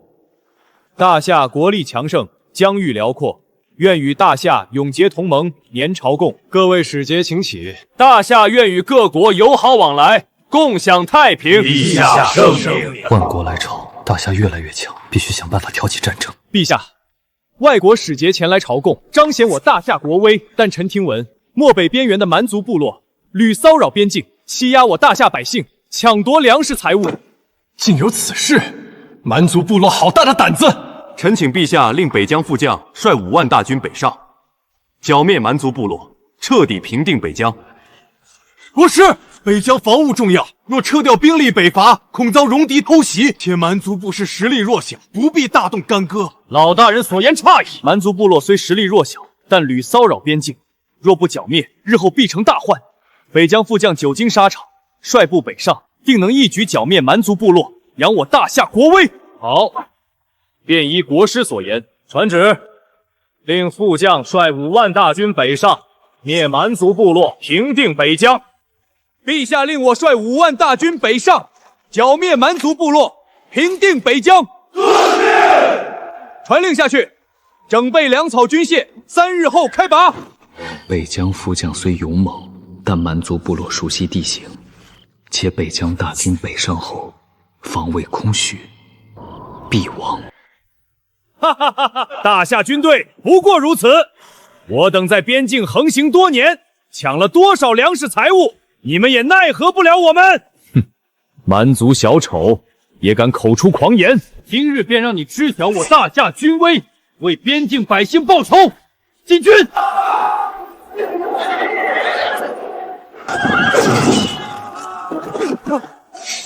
我等再也不敢骚扰边境，愿归降大夏，年朝贡。早知今日，何必当初？传令下去，安抚蛮族百姓，设立管理机构，由大夏直接管辖。若再敢作乱，格杀勿论。报，北疆副将率军北上，一举剿灭蛮族部落主力，蛮族首领率部归降，北疆彻底平定。北疆副将真是国之助，传旨，赏北疆副将黄金500两，帛500匹。陛下圣明。怎么会这样？蛮族部落这么快就被平定了？北疆副将，你也跟我作对。丁，宿主令北疆副将北上，平定北疆，大夏疆域进一步扩大，国运值200。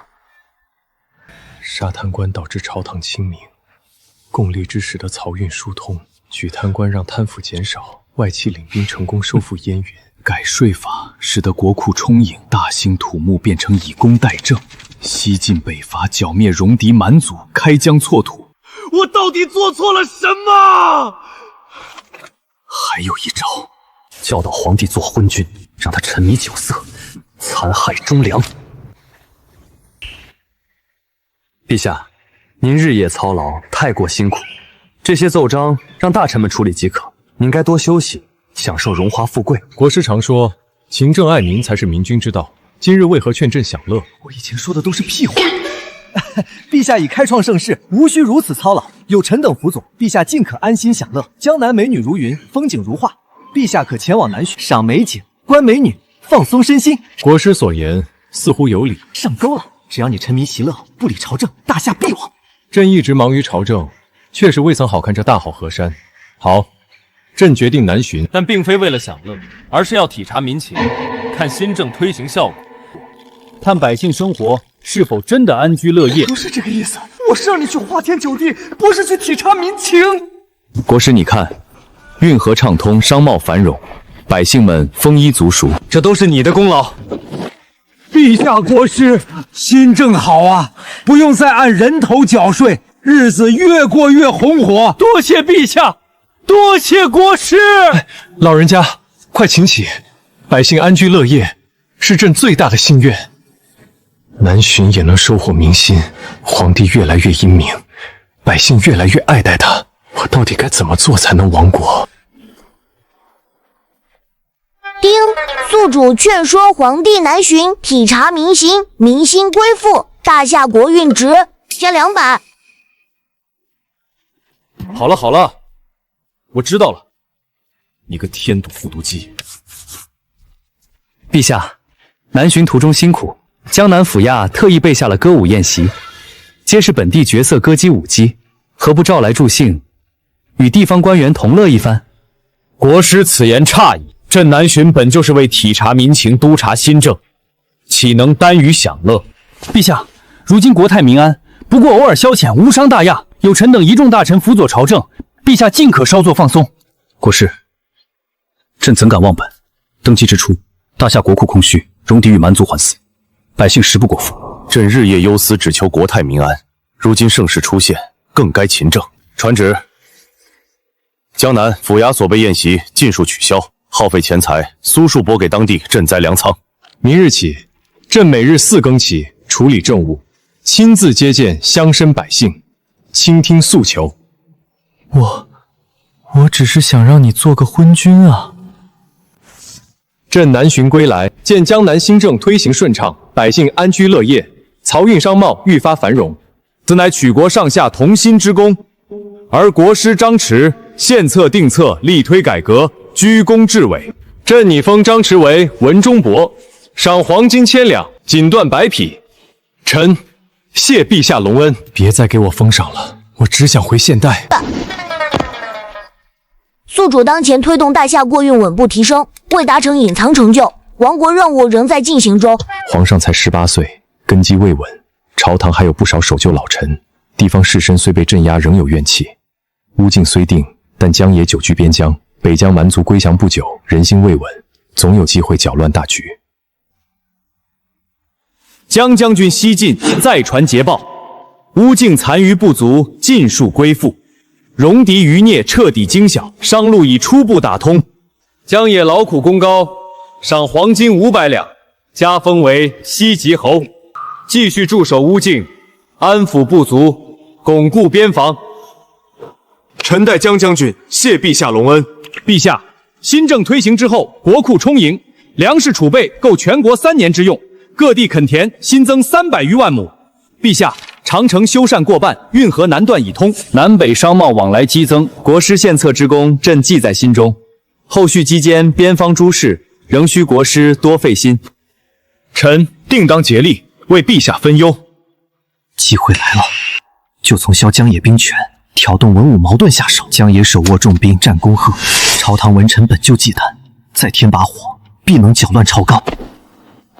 丁，宿主辅佐大夏稳固乌境，安抚蛮族，推行新政，国运值加150，当前国运值9500。都9500了，怎么？不行，我得赶快让他掉下去。之前太蠢了，这次就挑文武矛盾、边将兵权下手。江野在乌境威望无人能敌，我先借守旧老臣之口，劝陛下调他回京，明升暗降，收起兵权。想了想，再派个无能之辈守乌境，乌境必乱。北疆那边悄悄放些蛮族余部入关滋扰，两面受敌，大夏不慌才怪。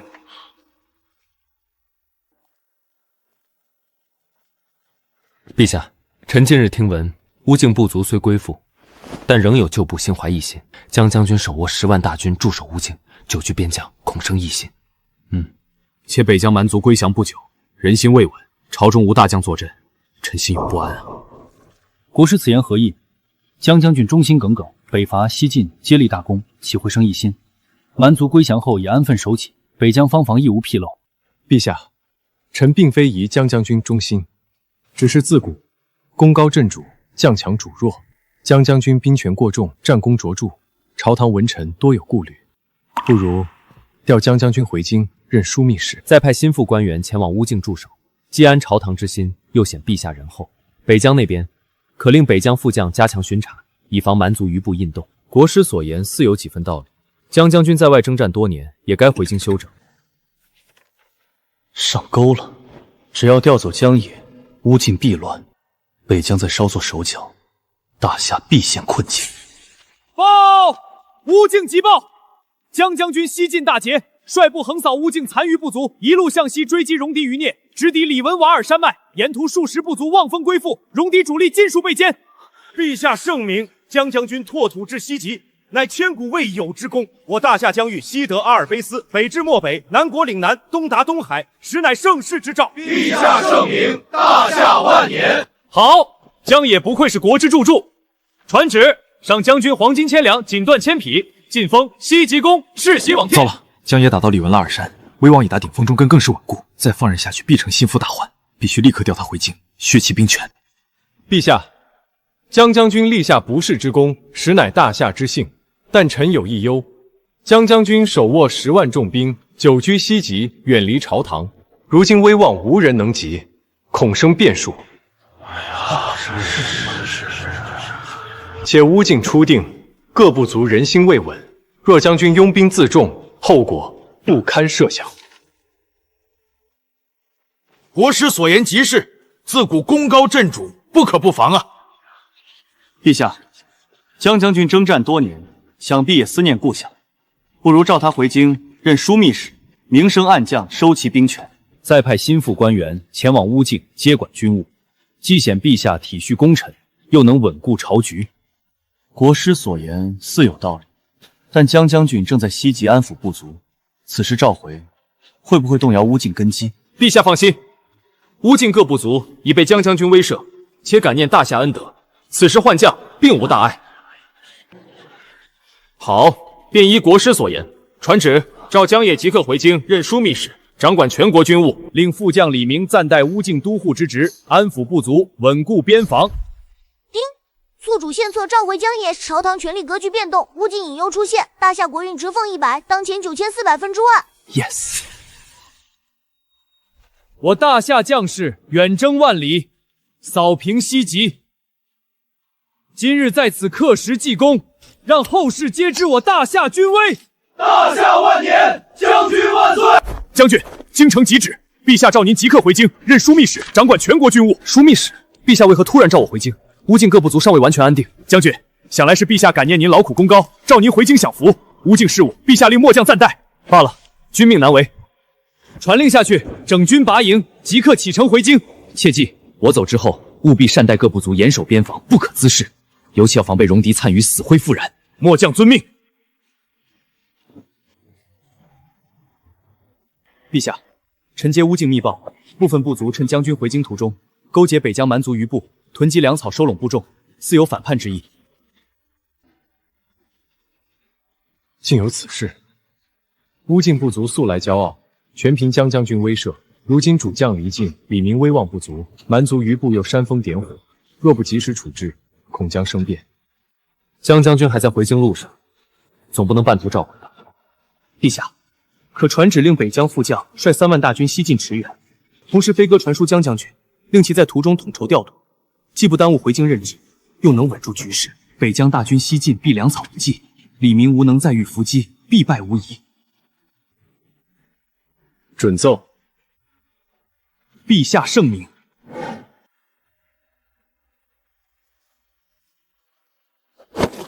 将士们，陛下有令，即刻西进驰援乌境，3日后开拔，整备粮草军械，不得延误。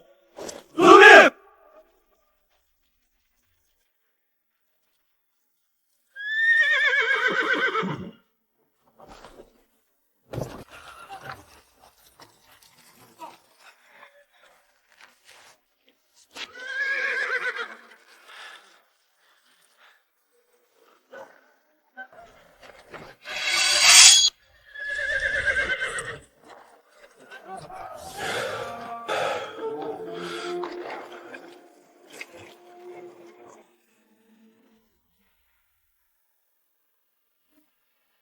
国师，北疆副将已接旨筹备西进。乌境密报，部族与蛮族余部约定在荒漠设伏，断北疆军粮草。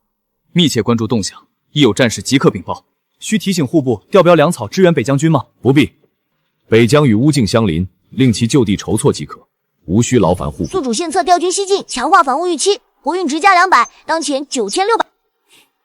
等着看惨败的好戏吧！北将军3日后西进，副将李明无能正是反叛良机。江将军远在途中，朝廷援军难至，我等已在荒漠设伏，断其粮草，与你里应外合，必能击溃北将军。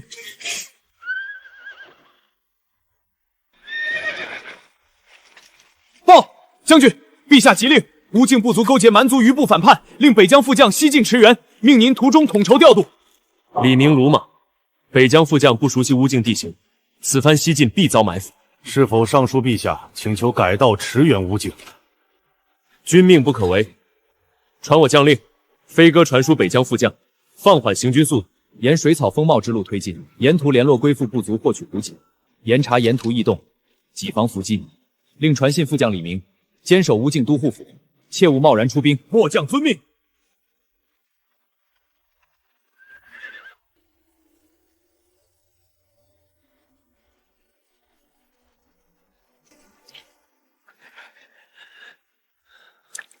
传令下去，加速行军，尽快找到水源。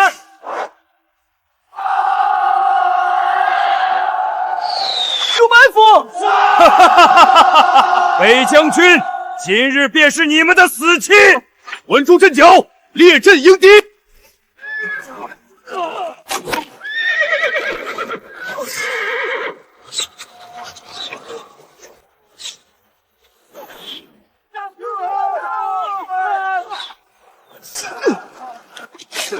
突围，向乌境都护府方向撤退！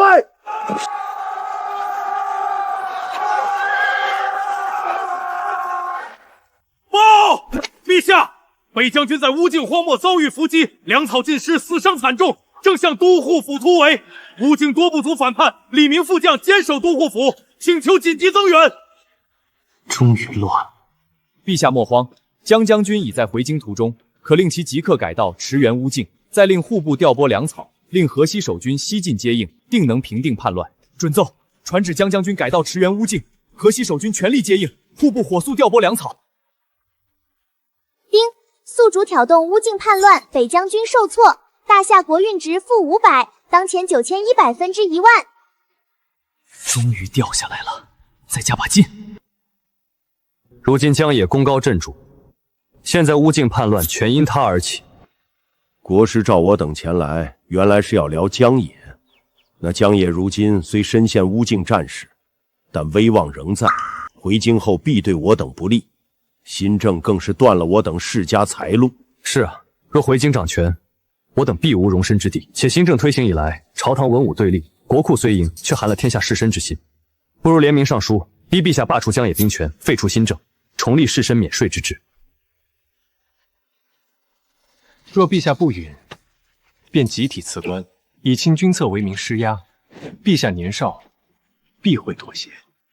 集体辞官逼宫，恐落个谋逆之名啊！诸位大人，如今陛下年少，全靠我等辅佐。若江野继续掌兵，新政继续推行，我等世家早晚死无葬身之地。事到如今，唯有破釜沉舟。臣愿与诸位大人同进退，向陛下施压。尔等放肆！江将军正在前线平叛，尔等却在此构陷忠良，逼迫朕废除新政。若新政废除，国库空虚，乌境叛乱如何平定？陛下，新政乃亡国之策，江野乃祸国之臣。陛下息怒，诸位大人也皆是为国分忧，只是立场不同罢了。不如先罢黜江野枢密使一职，改为闲职，新政暂缓半年，以安抚老臣与士绅之心。待乌境平定，再从长计议。就是现在，只要陛下妥协，文武离心，新政废止，大夏必乱。宿主挑动文武矛盾，勾结老臣逼宫，朝堂动荡出现，大夏国运直负300。陛下，事不宜迟，还请早做决断啊！大夏万年，陛下圣明。丁，江将军平定乌境叛乱，各部族尽数归心，边境无战事，民心空前凝聚，国运值瞬间加1500，当前国运值10300。宿主虽意图搅乱朝纲，但所有举措皆反向推动大夏国势登顶，四方归心，国库充盈，民生安定，基建完备，国运冲破极限，达成隐藏成就，千古盛世。亡国任务终止，触发特殊完成判定。国师，怎么会就这样满了？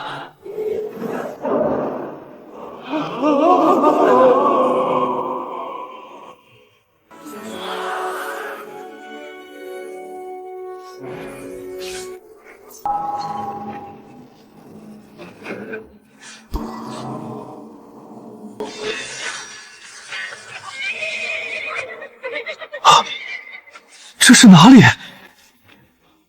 张先生，若非你力推新政，拓土开疆，燕云复归，乌境北疆定鼎，不知要迟多少岁月。华夏北疆无虞，商路畅通，此功千古难寻。张先生辅佐大夏，令军力强盛，四方归服，再无外族欺辱中原之祸，百姓安居乐业，实乃功德无量。张先生以功代善，改革税法，既安民心，又固国本，为后世治国立下定力，晚辈受教良多。张先生功在社稷，泽庇后世。诸位先贤，晚辈初衷并非如此，不过是无心之失罢了。宿主张弛虽初始任务为辅佐大夏亡国，但你的每一次搅局皆精准击中大夏基地。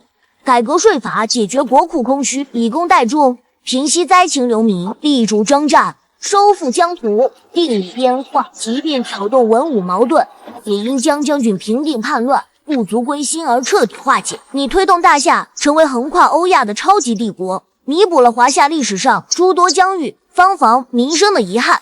千古盛世成就圆满达成，亡国任务判定为特殊完成，即刻为你开启现代回归通道。是否确认回归？确认回归。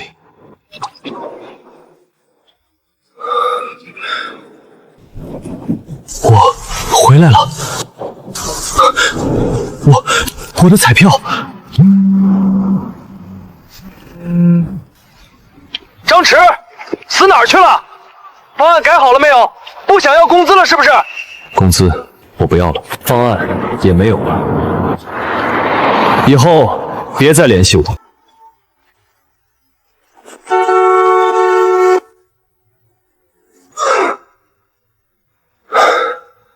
我来兑奖。先生，恭喜奖金已核验，在大夏调过亿万粮草，看过天下兴亡，回来还要为3000万失态，格局未免小了。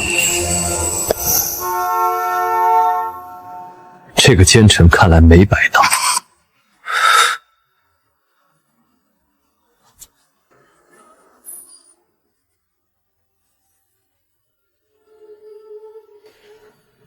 这居然是真迹！